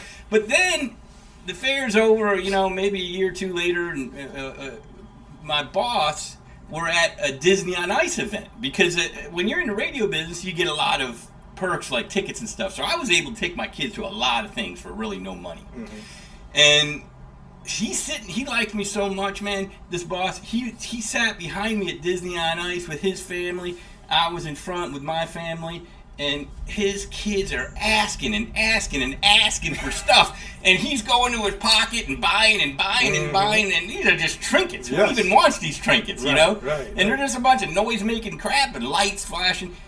And the next morning at work, he says, John, why in the world, how do you get your kids not to ask for anything?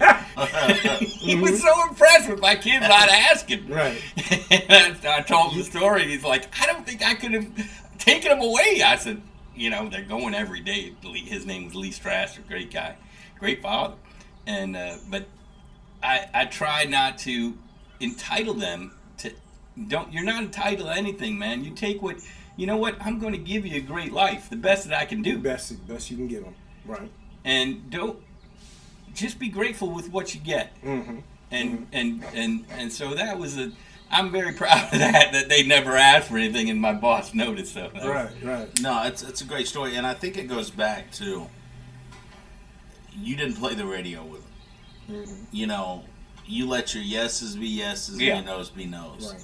And I know I am 2 years ago, I'm at my niece's birthday party. And it's my ex-fiance's niece, but I'm still really close to her.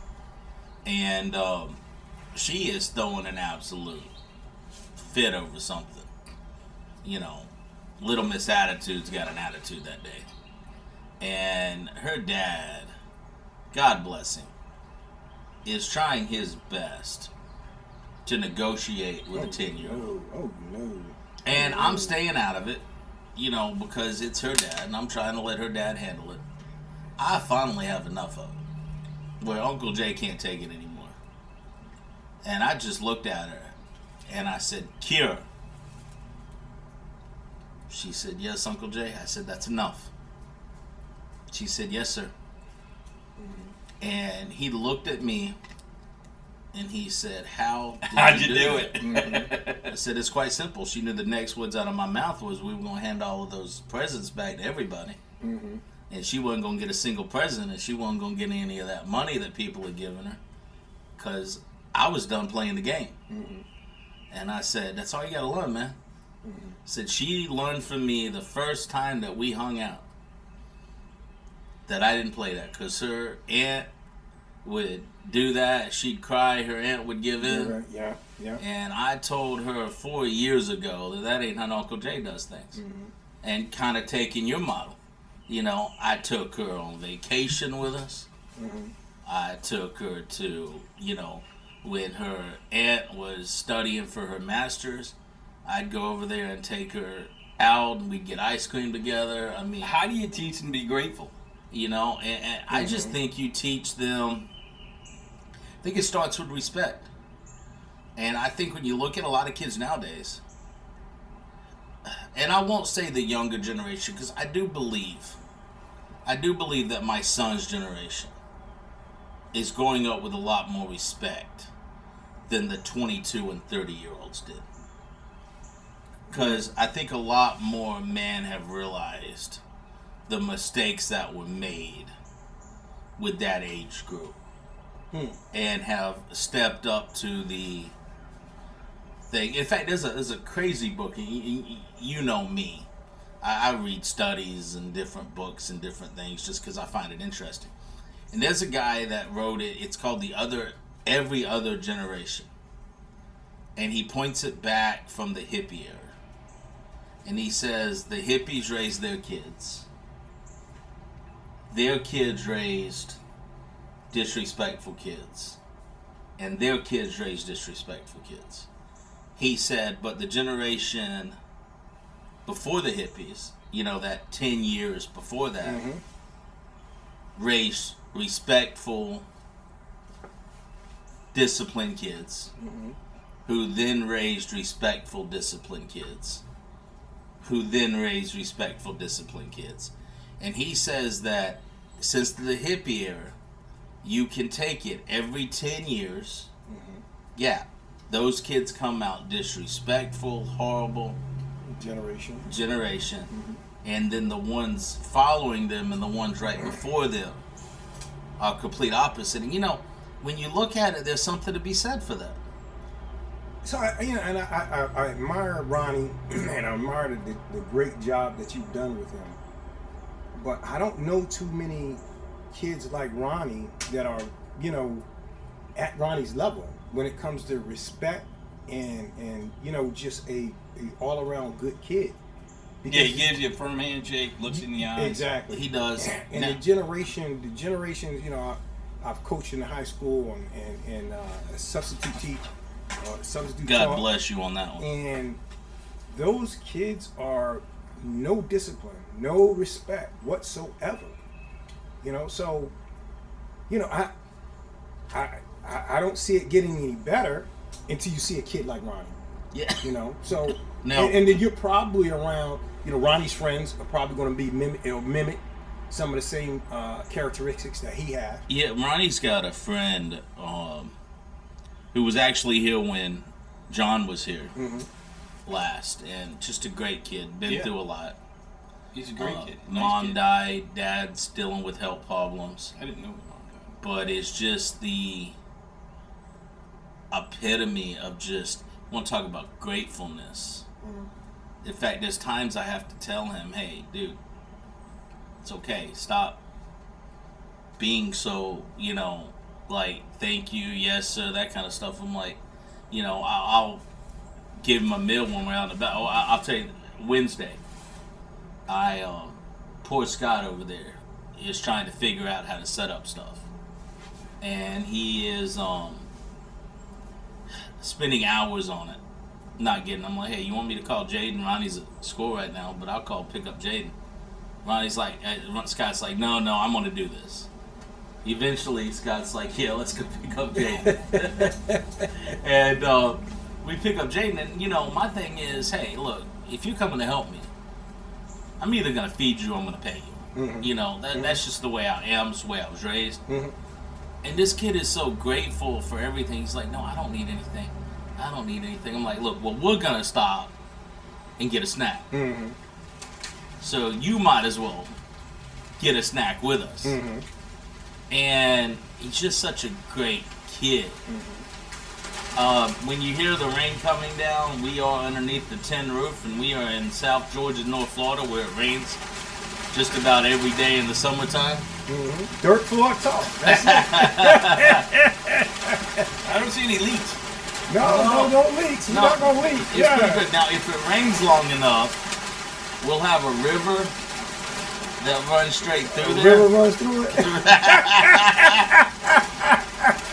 But we are good. Now, I do have some young viewers that watch the show. Okay. And I have had them tell me that we talk a lot about being in relationships. We talk a lot about being husbands, being fathers. But these young cats would like to know how you pick up a woman. And There's Casanova right there. and so Why would I know? and Oh, you've been married for 25 years, right? 20. 20 Just years. go around. He's out of 20. game for that. Yeah. I've been in a relationship for 10 years. Okay. well, you know, you said something that was funny over lunch on this. And correct me if I'm wrong. She was selling perfume and cologne, men's cologne, at Dillard's. I've got a beautiful girlfriend. Oh, and absolutely. I've been with her for 10 years. She's a spicy girl. She can be tough, but she is. She always says, "Hey, if you're gonna, when we get into a little argument, fight, whatever." She's like, you pick one, you pick the beautiful one. So you're gonna have to deal with my attitude at times, which I don't really care to do, but it is what it is. But yeah, I met her at Dillard's. So I was divorced for about 7 years, and I wanted cologne. I mean, we all wear cologne, and so at Dillard's, and she's behind the counter. I'd never seen this girl before, and she caught my eye, and I went over there and flirted with her and chatted with her. And a lot is just chatting. I mean, Right. just being Conversation. a conversation. Just a conversation. Yeah. Yeah. And nothing, odd. Just conversation. No presumptuousness on my part or anything. She's trying to sell me something, so I got her attention. Right. And so anyway, she's selling cologne, and I bought a bottle of cologne. And then Now you can turn it back on. didn't get her number or anything. I wasn't trying to get her number. Right. I was just being very friendly. Mm-hmm. So then, I want more cologne. I want to talk to this girl more. Right. So Right. go back in a week or 10 days, buy another bottle of cologne. Then bought another. Finally, every time I'm getting in more conversation. Finally, she agrees to go meet with me at Panera after work one day. Mm-hmm. And so now I've got her outside of the job. Right. Well, she doesn't have to be there. Right. Obviously, I'm going to her work. She's stuck there. She's stuck entertaining me in some way, but not at Panera. Now it's a different level of conversation. Now So- she doesn't have to be there. So how many bottles? 6 bottles, buddy. 6 bottles. I still have 1 or 2 of them. My man. But so I would say, what John said, it's conversation. Have a conversation because, my first marriage, I got married at 23, and I would say I got married too young. I would say that getting married at 23 is too young. You have to experience life. You have to find out who you are, right? But by having that conversation, you can understand whether you share some of the same interests, right? You get to know maybe her story. Does she have friends, right? Does she? What about her parents? What about her siblings? Does she have What is she like? Does she have a relationship, right, with her dad? Does she have a relationship with her mom? Those things are very important, right? So don't rush. And I would tell these young men, don't rush it. Don't rush it. And I think in hindsight, the woman I was told at the time I was dating, and I had 2 beautiful women. right? I expect nothing less. Then I had to make a decision.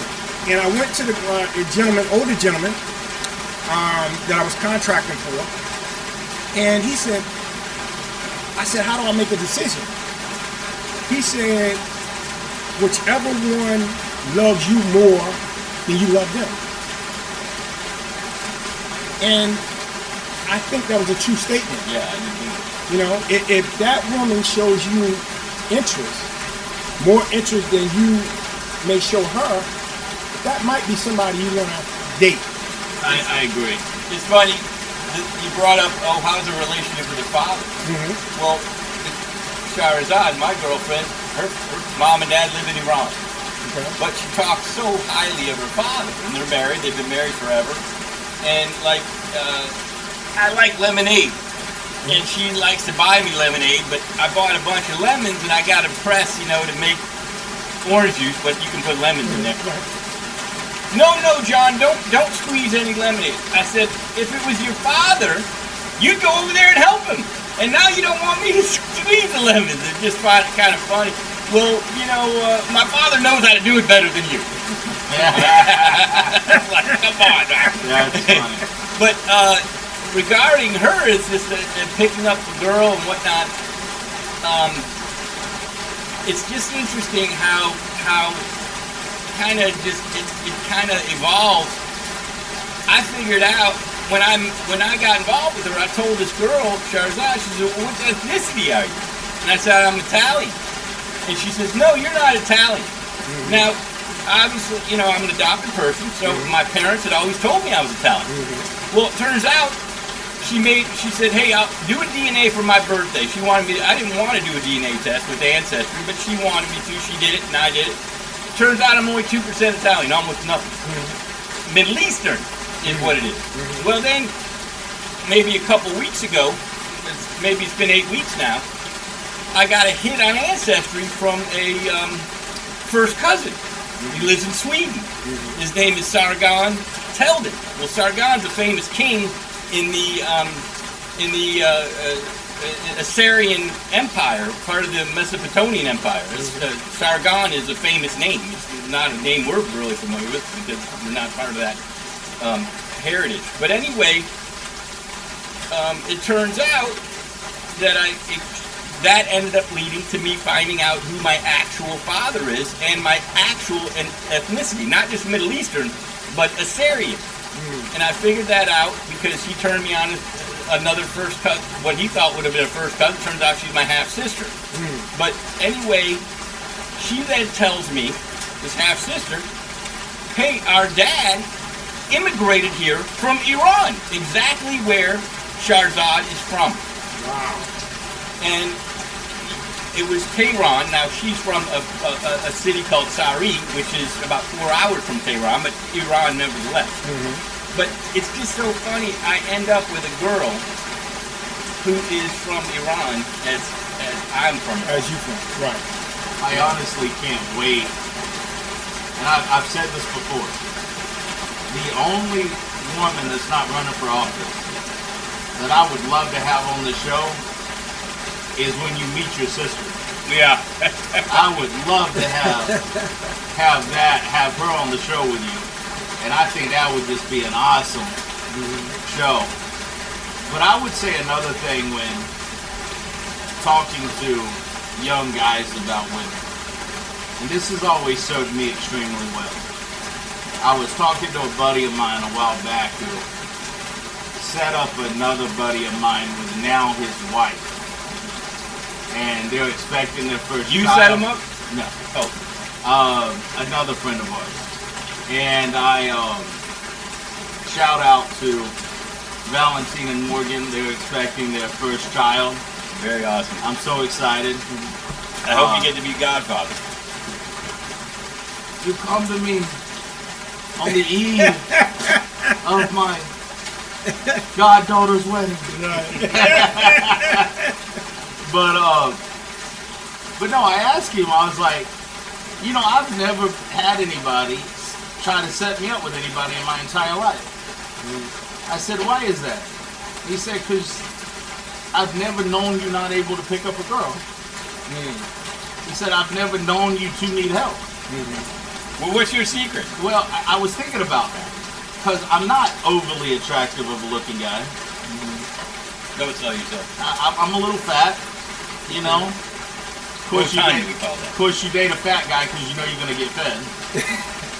You never know if Greg's going to eat that day or not. That's But you know I'm You're going to gonna go get eat. But you know I'm going to eat. But I think it boils down to, I asked my dad when I was young, how you ask out a girl. And my dad said, confidently. That's excellent advice. And that was the only advice he gave me. He told me, he said, very, very confident. And if I could give advice to these young cats,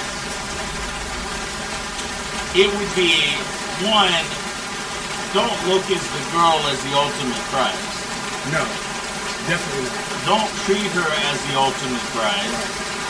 Definitely don't sip for her. And all the young cats will know exactly what I mean when I say that.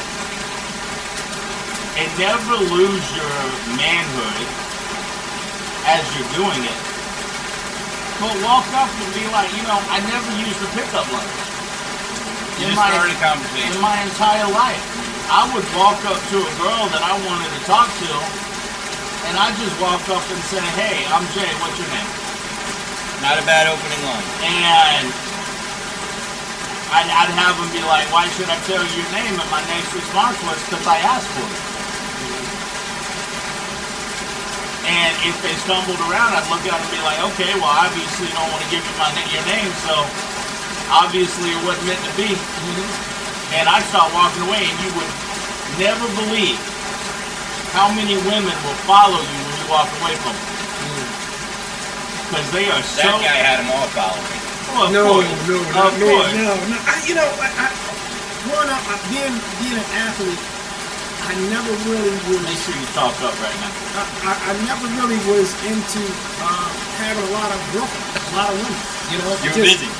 Yeah, basketball was my life. You were busy. Yeah, so you know, I had my best friend. I think he had a child when he was 16. There you go. You know, but he wasn't as into sports like I was. You know, he liked girls. You know, he always had a girlfriend. I always had a girlfriend too, but I can tell you, two of my girlfriends were, you know, almost just as athletic as I was. Yeah, well, they enjoyed athletics. They enjoy athletics, right? So, you know, back then we called it tomboy, right? I kind of always liked the tomboy, honestly. Yeah, that's, you know. It's almost like they understood you a little bit. Yeah, but as you get older, you realize that you need something more soft, more quiet, right?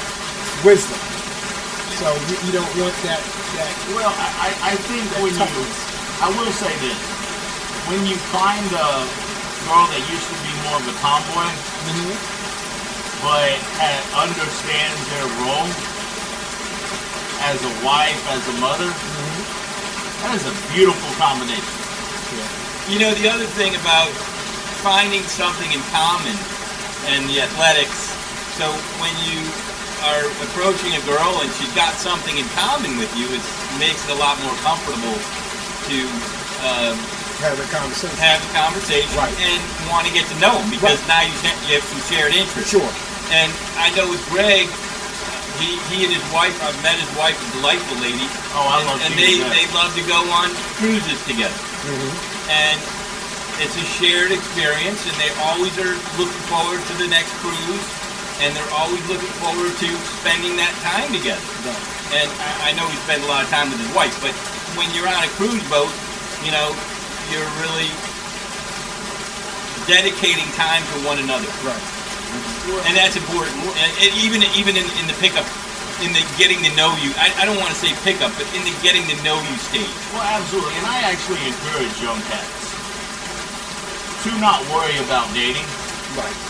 till you're finished with at least the beer. Like, don't allow women to Or you're a little more solid. Just Yeah. a solid young man. Yeah, like, you know, I've encouraged my son not to date till he's done with law school. Right. Like, you know, don't get sidetracked with the other stuff. Right. But I do say, looking back, and correct me if I'm wrong, because y'all have been a lot more successful at this than I have been. I might be able to pick them up. Doesn't mean that it'll last for a long time. It almost seems like you need to have your space, and they need to have their space sometimes too. Most definitely. Most definitely. Most definitely. I think that's excellent. It's very important. I think it's very important that you're able to have your own space, your own time, and allow that female to have her own space, her own time. Pastor Jeff, who we all know and love and respect, if he had moved to Louisiana when he did, I was going to try to have him on the show. When he marries people, he always tells the wife to give the husband 2 days a week to go to a cigar lounge and hang out with the guys. And that she takes her 2 days a week to go hang out with her friends and do what they want to do and come together. And he says that makes it a lot more sanity, because I don't think a lot of women realize, but at the cigar lounge in general, It's a therapy. it really is. We And talk about that all the time. and we look out for each other. And No, it's a fraternity. it is. There you go. I say it all the time. I say it's the best fraternity in the world. Women, I agree with you. They need their own time. I don't want my girl going out and dancing and all that garbage. I prefer her go and have a girlfriend. They go get their nails done together, Oh, or absolutely. they go and Go to- exercise together. Go to dinner together. Go to dinner together. I'm with you. I will not. There's no place that a woman really has like a cigar shop. What would it be? Maybe a beauty salon. Spa. I don't know. A spa, I guess. Spa. But a spa, I mean, we go smoke cigars and we chat. I mean, we get to know one another. And But I think women go to like my wife. She goes to get her hair done every Yeah. couple of weeks, and the female that does her hair, they may boil crabs, Yeah. during that time, and things like that. Women, I don't think women have an issue with connecting with one another and No. spending time with That's one another correct, like yeah. men does. We're not as easily,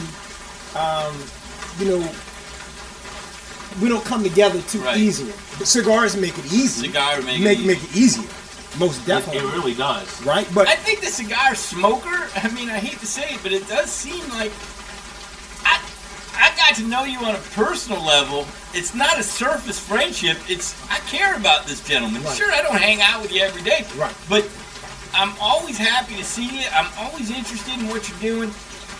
And there's more to it than just a surface level friendship. right, And I think women do have a way of connecting easier, but these cigars have a special bonding effect. it does. Yeah. So It has brought men together. Yeah. It really It has. has brought, like you said, you and I met at Jerry's, right? Yeah. And kudos to Jerry's, Kerry Forrest.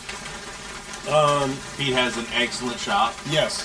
Uh, Great humidor, great prices. Probably the best prices in Tallahassee. We're gonna pick this up in a second. We're gonna take a short break. Once again,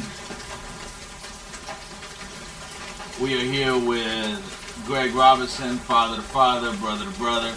Has been a great guest to the show. John Mader with his excellent stories and fatherhood, and just a great guy. Love having you back. Great guy. Have Great you back guy. anytime you want to come. Yes. Hit the like, subscribe button. Go to Tan Insurance Group on Facebook for all of your insurance and Medicare needs. And we're going to come back in just a second and pick up where we left off. Excellent.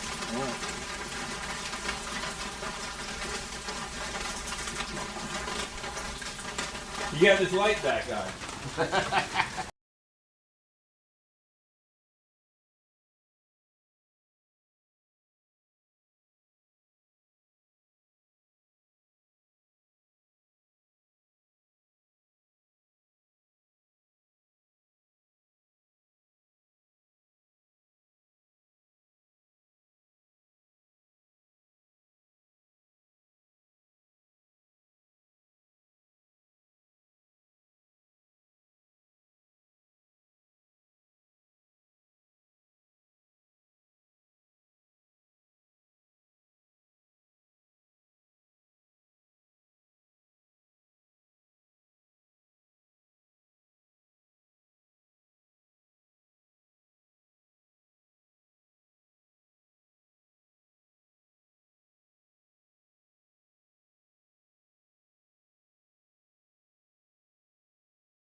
a couple of years ago. Welcome back. It's amazing. Everybody always asks me how we do a 3-hour show, and it really goes by really fast. I think there are times we can do a 4 or 5 hour show and be just fine. I do want to give a shout out real fast. I will be live broadcasting tomorrow at an event that Greg's going to be at with Hook Day with GTG. Where is that?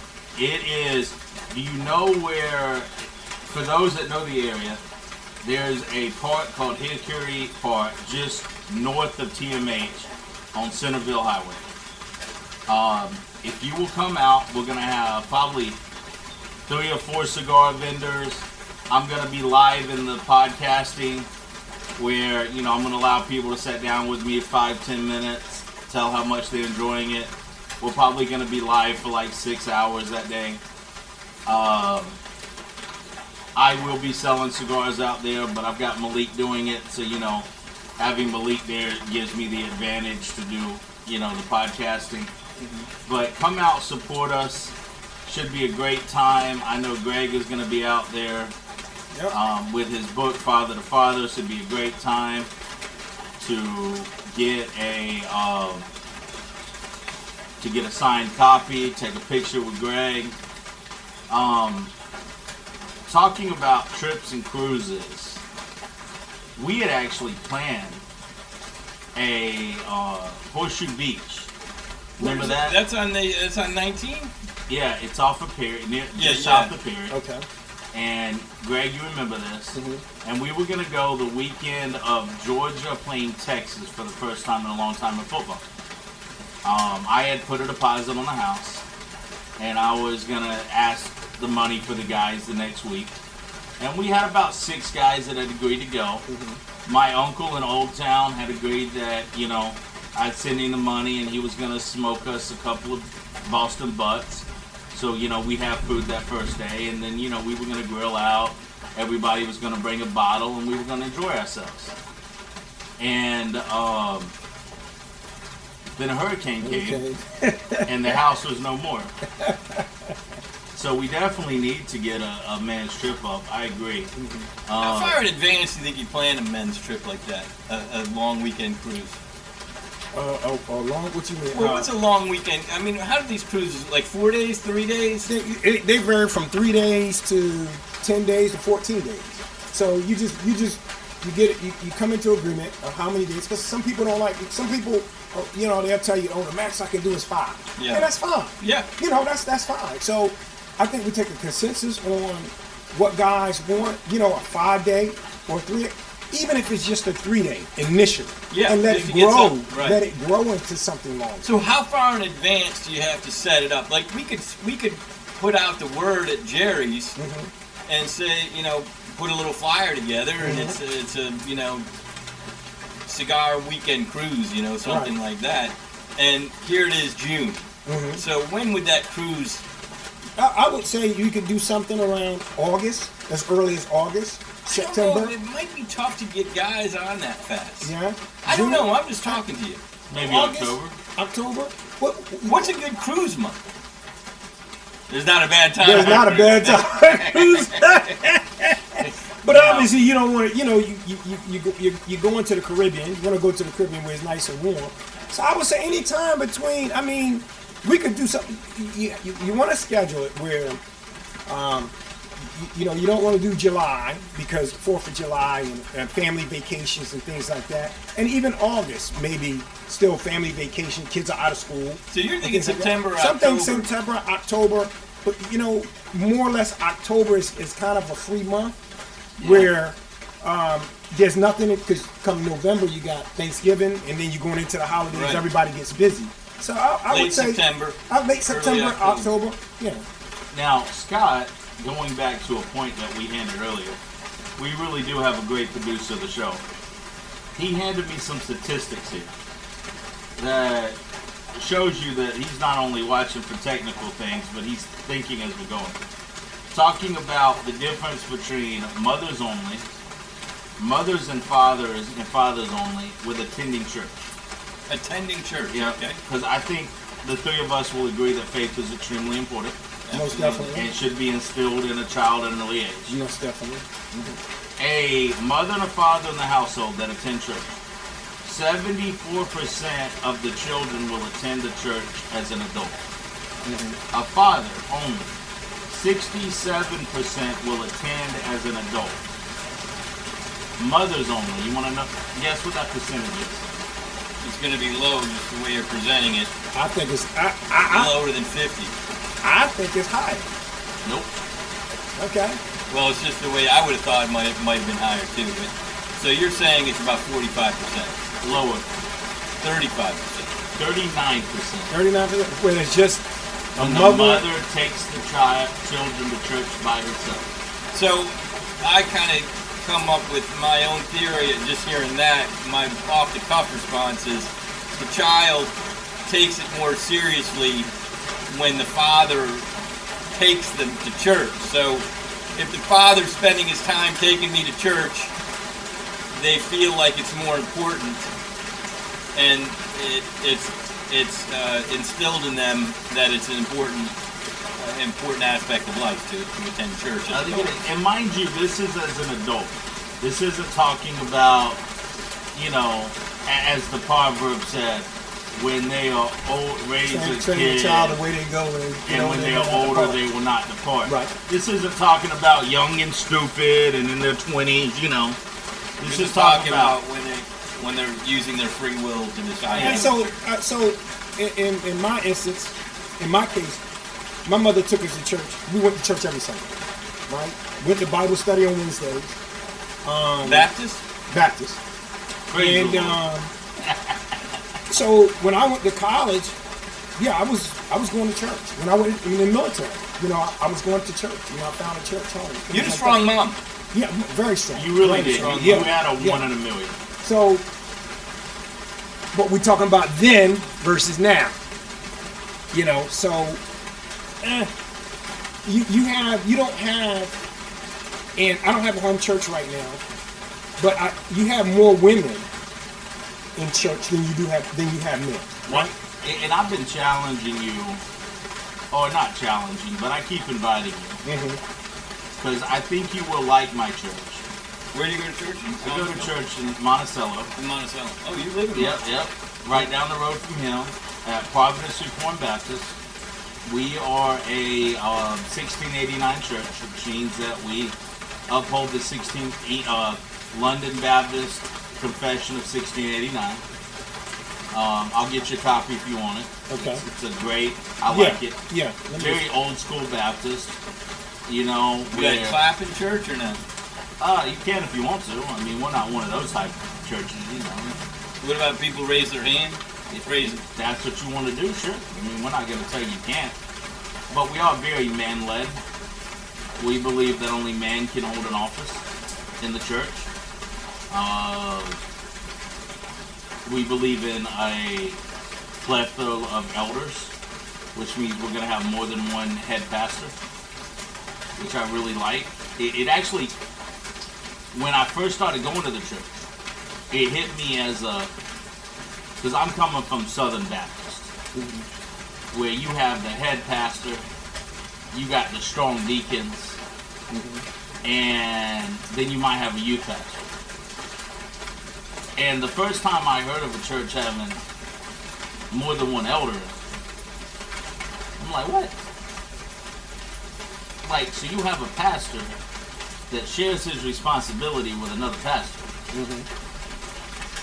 But it works great, because, you know, I don't see anything wrong with it. yeah, you don't always have like my pastor has, actually I don't know how many kids he's got now. I think he's got 4.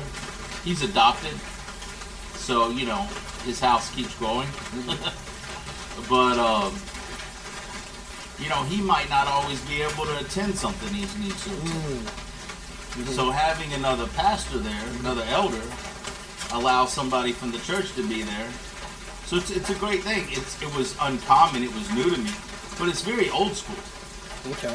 Because if you go back 200 years, most churches have more than one senior pastor or more than one elder. But I do think church is very important. I do think you should take your kids to church because I think faith is extremely important. You got to introduce them to Christ. You do. Mm-hmm. Because if you don't, who will? Who will? Yeah. Right, that's right. That's right. I said the praise the Lord when you said Baptist as a hit at Scott. Scott's a Catholic, so. Well, you know what I've learned. What I've learned. I'm Catholic, Scott. What I've learned is that a lot of people say, or we use these Catholics and Baptists and Protestants and things like that. Religion separates people. I agree. And Christ brings them together. The Spirit is what brings us together. Our spirit. We believe in the Creator. We 100%. believe in a higher being, right? Something greater than anything else. And as long as you believe in that, we can come together as brothers and sisters. Oh, 100%. As long as you believe that Christ is who he said he was. The way, the truth, and the life. I think that is, we can argue theology. Mm-hmm. You know, and I love a good, you know me, I love a good theological discussion with someone. You do. I do. I love it. I mean, You know the Bible well. My degree, well, I appreciate that. My degree is biblical studies. I'll have a discussion with anybody about it. But at the end of the day, I heard a pastor say something. A Scottish pastor in Cincinnati, and he was talking about when we talk about our salvation, and we put anything in it other than I. We've missed the point. When we say I did this, or I had a hand in this. He said, can you imagine the thief on the cross? You got two thieves hanging on the cross with Christ. And it's irrefutable that Christ was crucified. The Romans wrote about it. You know, I know these people like to say, oh, there's no proof. There's more proof about Jesus existing than any other man in the history of the world. More text written about him in his time, from Josephus to the letters from Pontius Pilate. And can you imagine the thief on the cross? Which one? The one that accepted? The one that accepted. The one that Christ accepted him. He's standing there, and the angel looks at him and says, well, how'd you get here? He said, I don't know. He said, let me go get my supervisor. So he goes and gets the supervisor. You're talking about the pearly gates. Yeah. And the supervisor looks at him and says, but how do you stand on sola scriptura? He's like, I don't know what that is. Well, sola scriptura is just Latin for the Bible and the Bible alone, you know? He's like, I don't know how that is. He said, well, where do you stand on grace and faith? And he's like, I don't know where I stand on any of that. He finally looks at him, he says, on whose authority are you here? He said, the man on the middle cross said I could come. And when you look at salvation, that's salvation. It's not what I did. It's not what John did. It's not anything Greg did. It's that God in his infinite wisdom, his infinite grace, and mercy. Decided that you were one of his. It wasn't I decided or I said a prayer, because I can do nothing. I don't have the ability to save myself. Lord knows I barely have the ability. Look, if you look at my life story, it is full of self-inflicted mistake after mistake. Which all of us can claim that, right? You We can know, all claim that. when I started trying to piece together what me and you talked about, I was sitting over there like, man, looking back at all of the mistakes I had made, but yet through it all, through all of my own stupidity, all of my running, all of my just flat out not being a good man, it's like God had a plan through it all. Oh, most definitely. You know? This is one of my favorite sermons, and I believe this wholeheartedly. We have done nothing, and I can speak for me, and in general, we as men, we're wretched, right? We're foul. Yeah. We have done nothing that deserves God's blessings. We But haven't. think about it. We have done nothing that deserves the Most High's blessing. The only reason why we're blessed is to be a blessing to others. Oh, 100%. And When we stop being a blessing to others, our blessings stop. See, when people ask for a blessing, back in Moses' days, it was the burning bush. It was the ram in the bush, right? You're looking for that sign, right? Lord, show me a sign. Adonai, show me a sign. And that sign or that confirmation may be John coming to me saying, Greg, this is the right thing for you to do. yeah.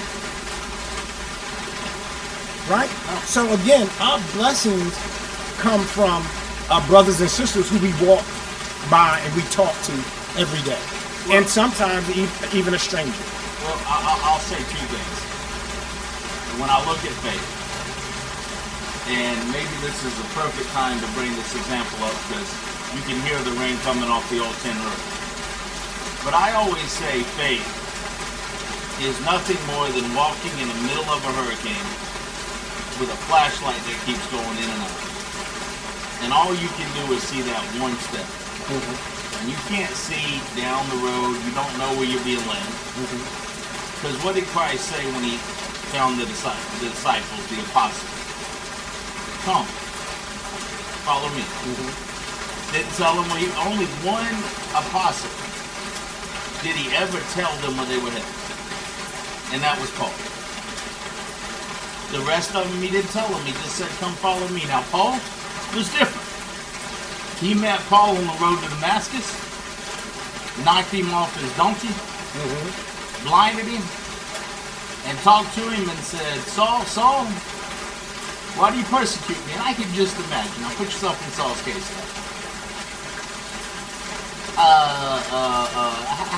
Who are you? and how am I persecuting you? And he says, I am Jesus. I am Yahshua. I am the great I am. And can you imagine Saul at that point?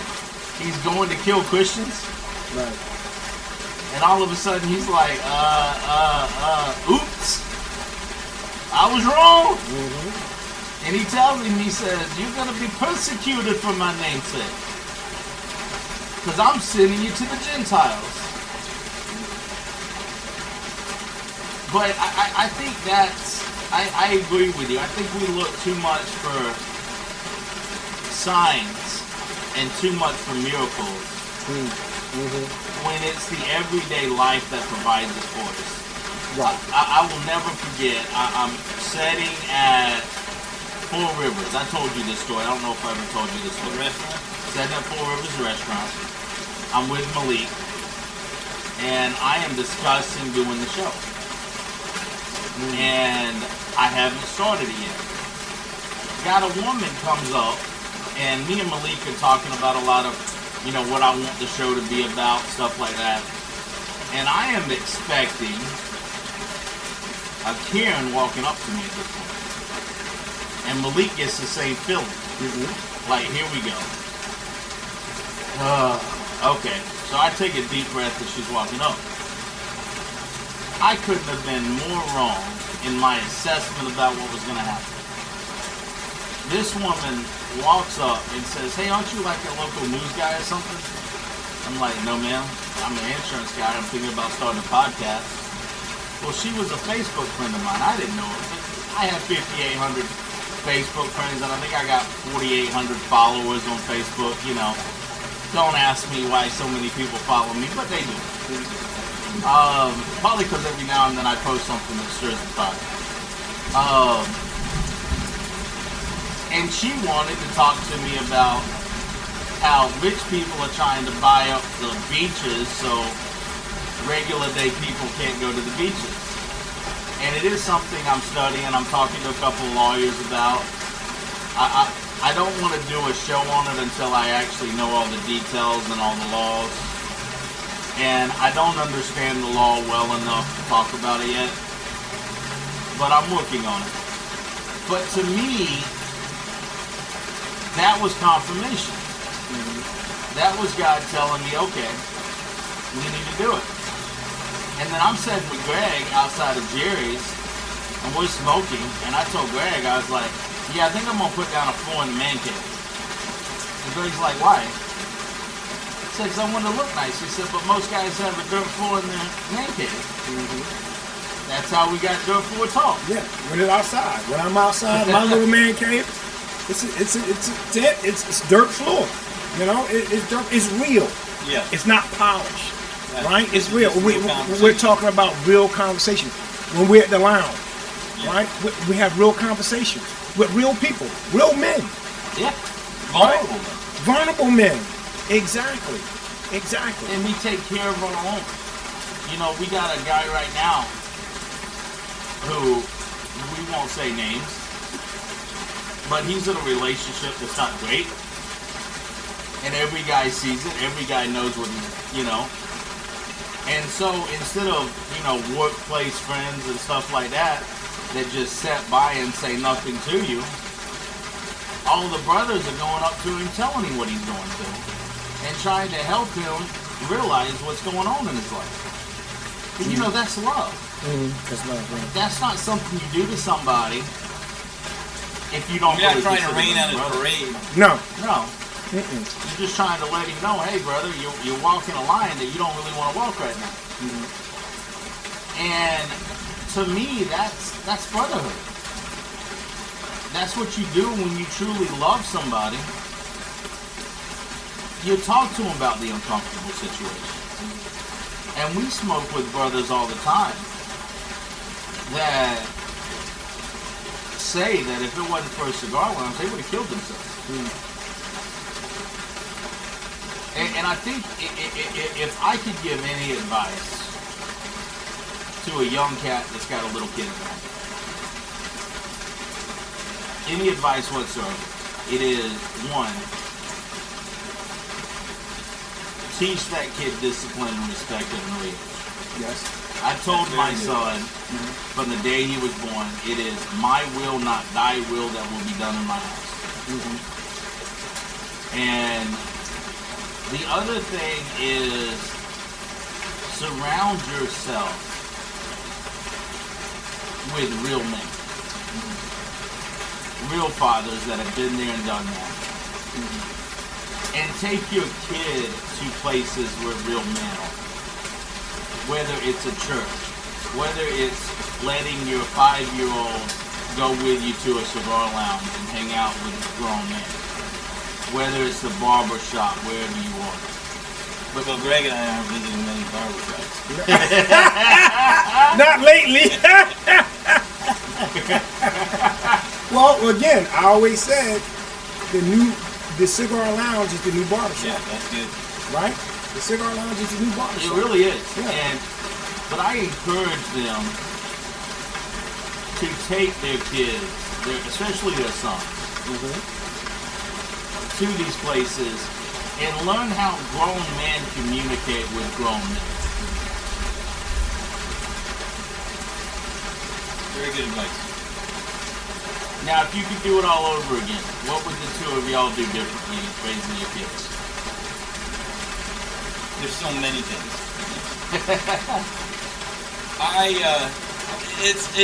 It's a personal question because I made some decisions, or I allowed decisions to be made that I feel like probably didn't work out the best, but they might work out the best for somebody else. For example, we were a homeschooling family. Now, I loved homeschooling our kids.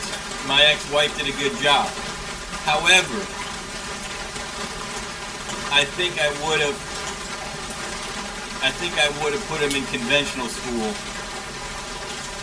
Maybe not public school, but a Catholic parochial style school. And tried to keep him in a small school all the way from basically first grade or kindergarten all the way to the senior year. That's something that I probably would have done. Why? Why? And it might be because of divorce. Huh? It might be because of divorce. So we were homeschooling our kids, and then once we got a divorce, they had to go to conventional school. It just didn't make sense to homeschool them anymore. Right. And I saw a lot of benefits at school. Organized sports. Yes. Opportunity to pick the right friends. Instead of me forcing friends on them, from not forcing, but basically Choosing. Allowing them to choose their own friends. Right. When you're homeschooling, you're basically choosing their friends. Right. And that's not good. The other thing about homeschooling, and I'm not here to dog homeschooling, but only getting their authority from one person, their dad or their mom, I thought that at school they get a mixture of teachers. Now in the younger schools they only really have one teacher, you know, in first, second, whatever grade they go until they start moving around. But so they got authority from other people than me, and so they learn to respect different authority. And I think that transfers to law enforcement, and it transfers to a lot of different things, bosses at work. So they got their authority from, they had to learn that there's more to authority than just your mom and dad. Right. Right.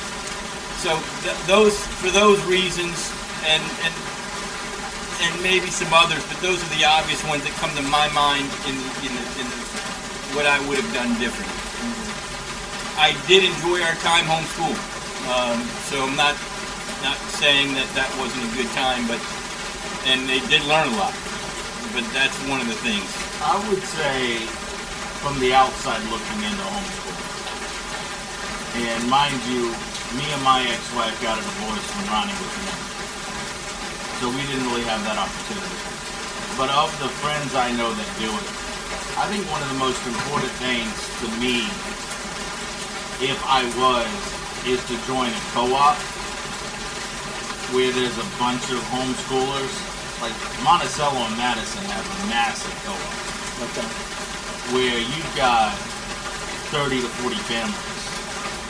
Now they're only going there once a week or something, right? Yeah, they're going once a week, twice a week, something like that.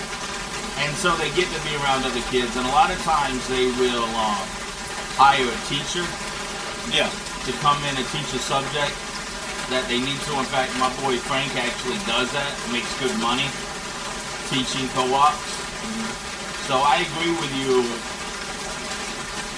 on the friends thing. That's why I think it's important to get them around other kids. The organized sports, Greg was involved in sports. I was involved in sports, not to the extent that he was in school, but I enjoyed organized sports. I did too. My son Jack, he was on the swim team. My son went after divorce.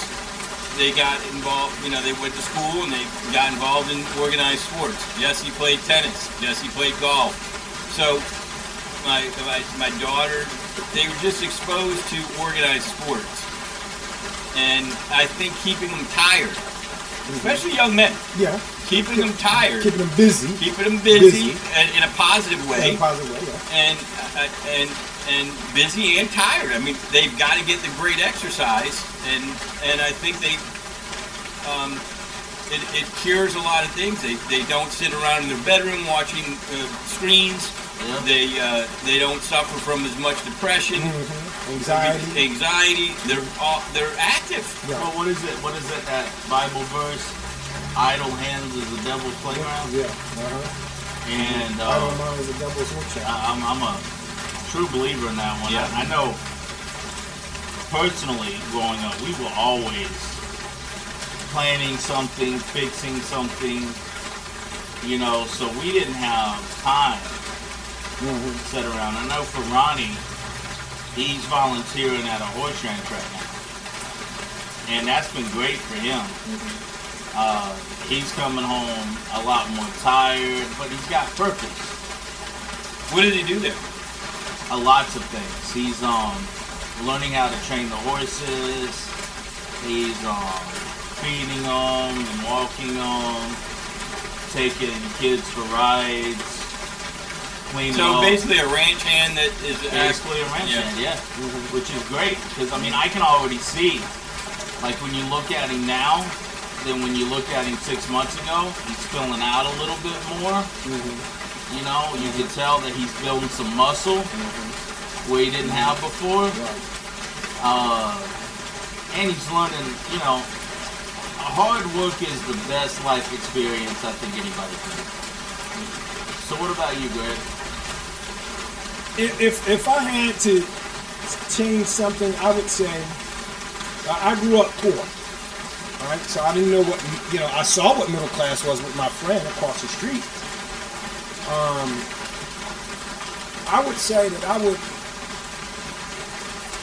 would give my kids, and I raised them middle class, and I would say I would love to have given them more of an upbringing in the city, you know, in Philly, you know, where it's just, it's tough. Every day is, you know, you have to be able to hold your ground.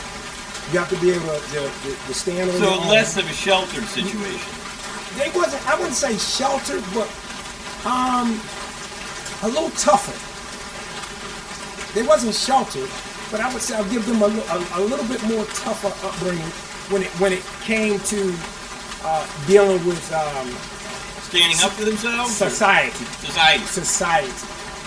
You know, so because you got a lot of kids now, and, you know, they need counseling. Yeah. You know, they suffer from anxiety. You know, things like that, and maybe because we gave them too much. Well, and we Or had because a they're word. looking at too many screens. Yeah, And we had a which word. we We gave them. You know, and we had a word in school for anxiety, and it was called the Board of Education. So that's more words than one. But I don't know. I think personally, if I had to do it all over again, the one thing I regret is that I never had enough money to buy the farm or the ranch that I wanted to. And because I would have loved Ronnie at an early age working in the field a little bit more. You would have, but that's not what Ronnie needs.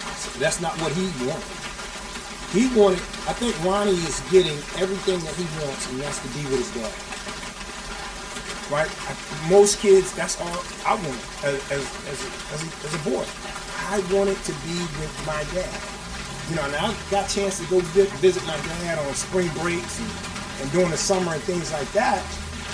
But even then, I found myself, because he was in a church community, he lived in a church community, it was a bunch of kids, I still found myself fighting for my dad's attention. It wasn't that one-on-one, you know. And even when we did have that one-on-one, it was more, I'm still struggling for his attention. I had a great dad.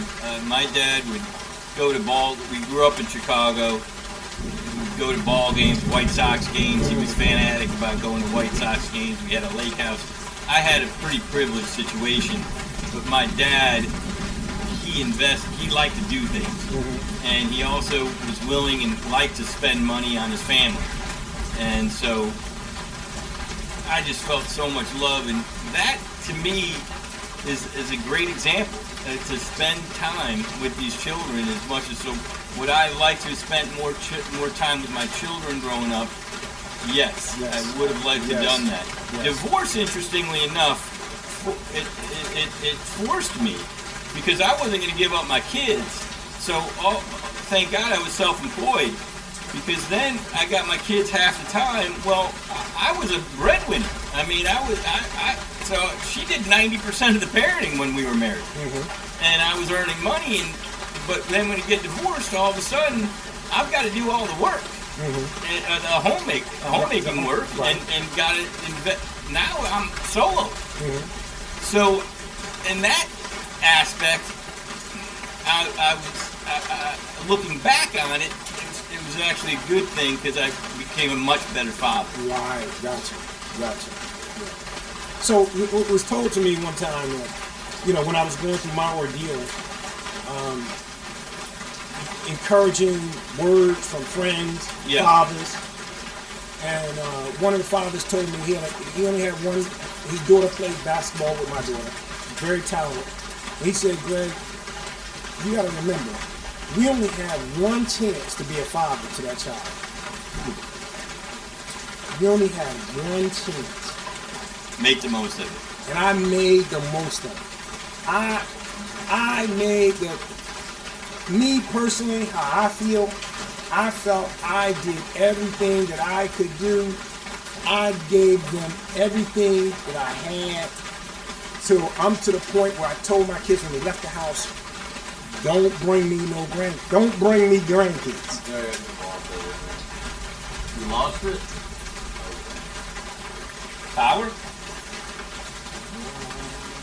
When did the power went out?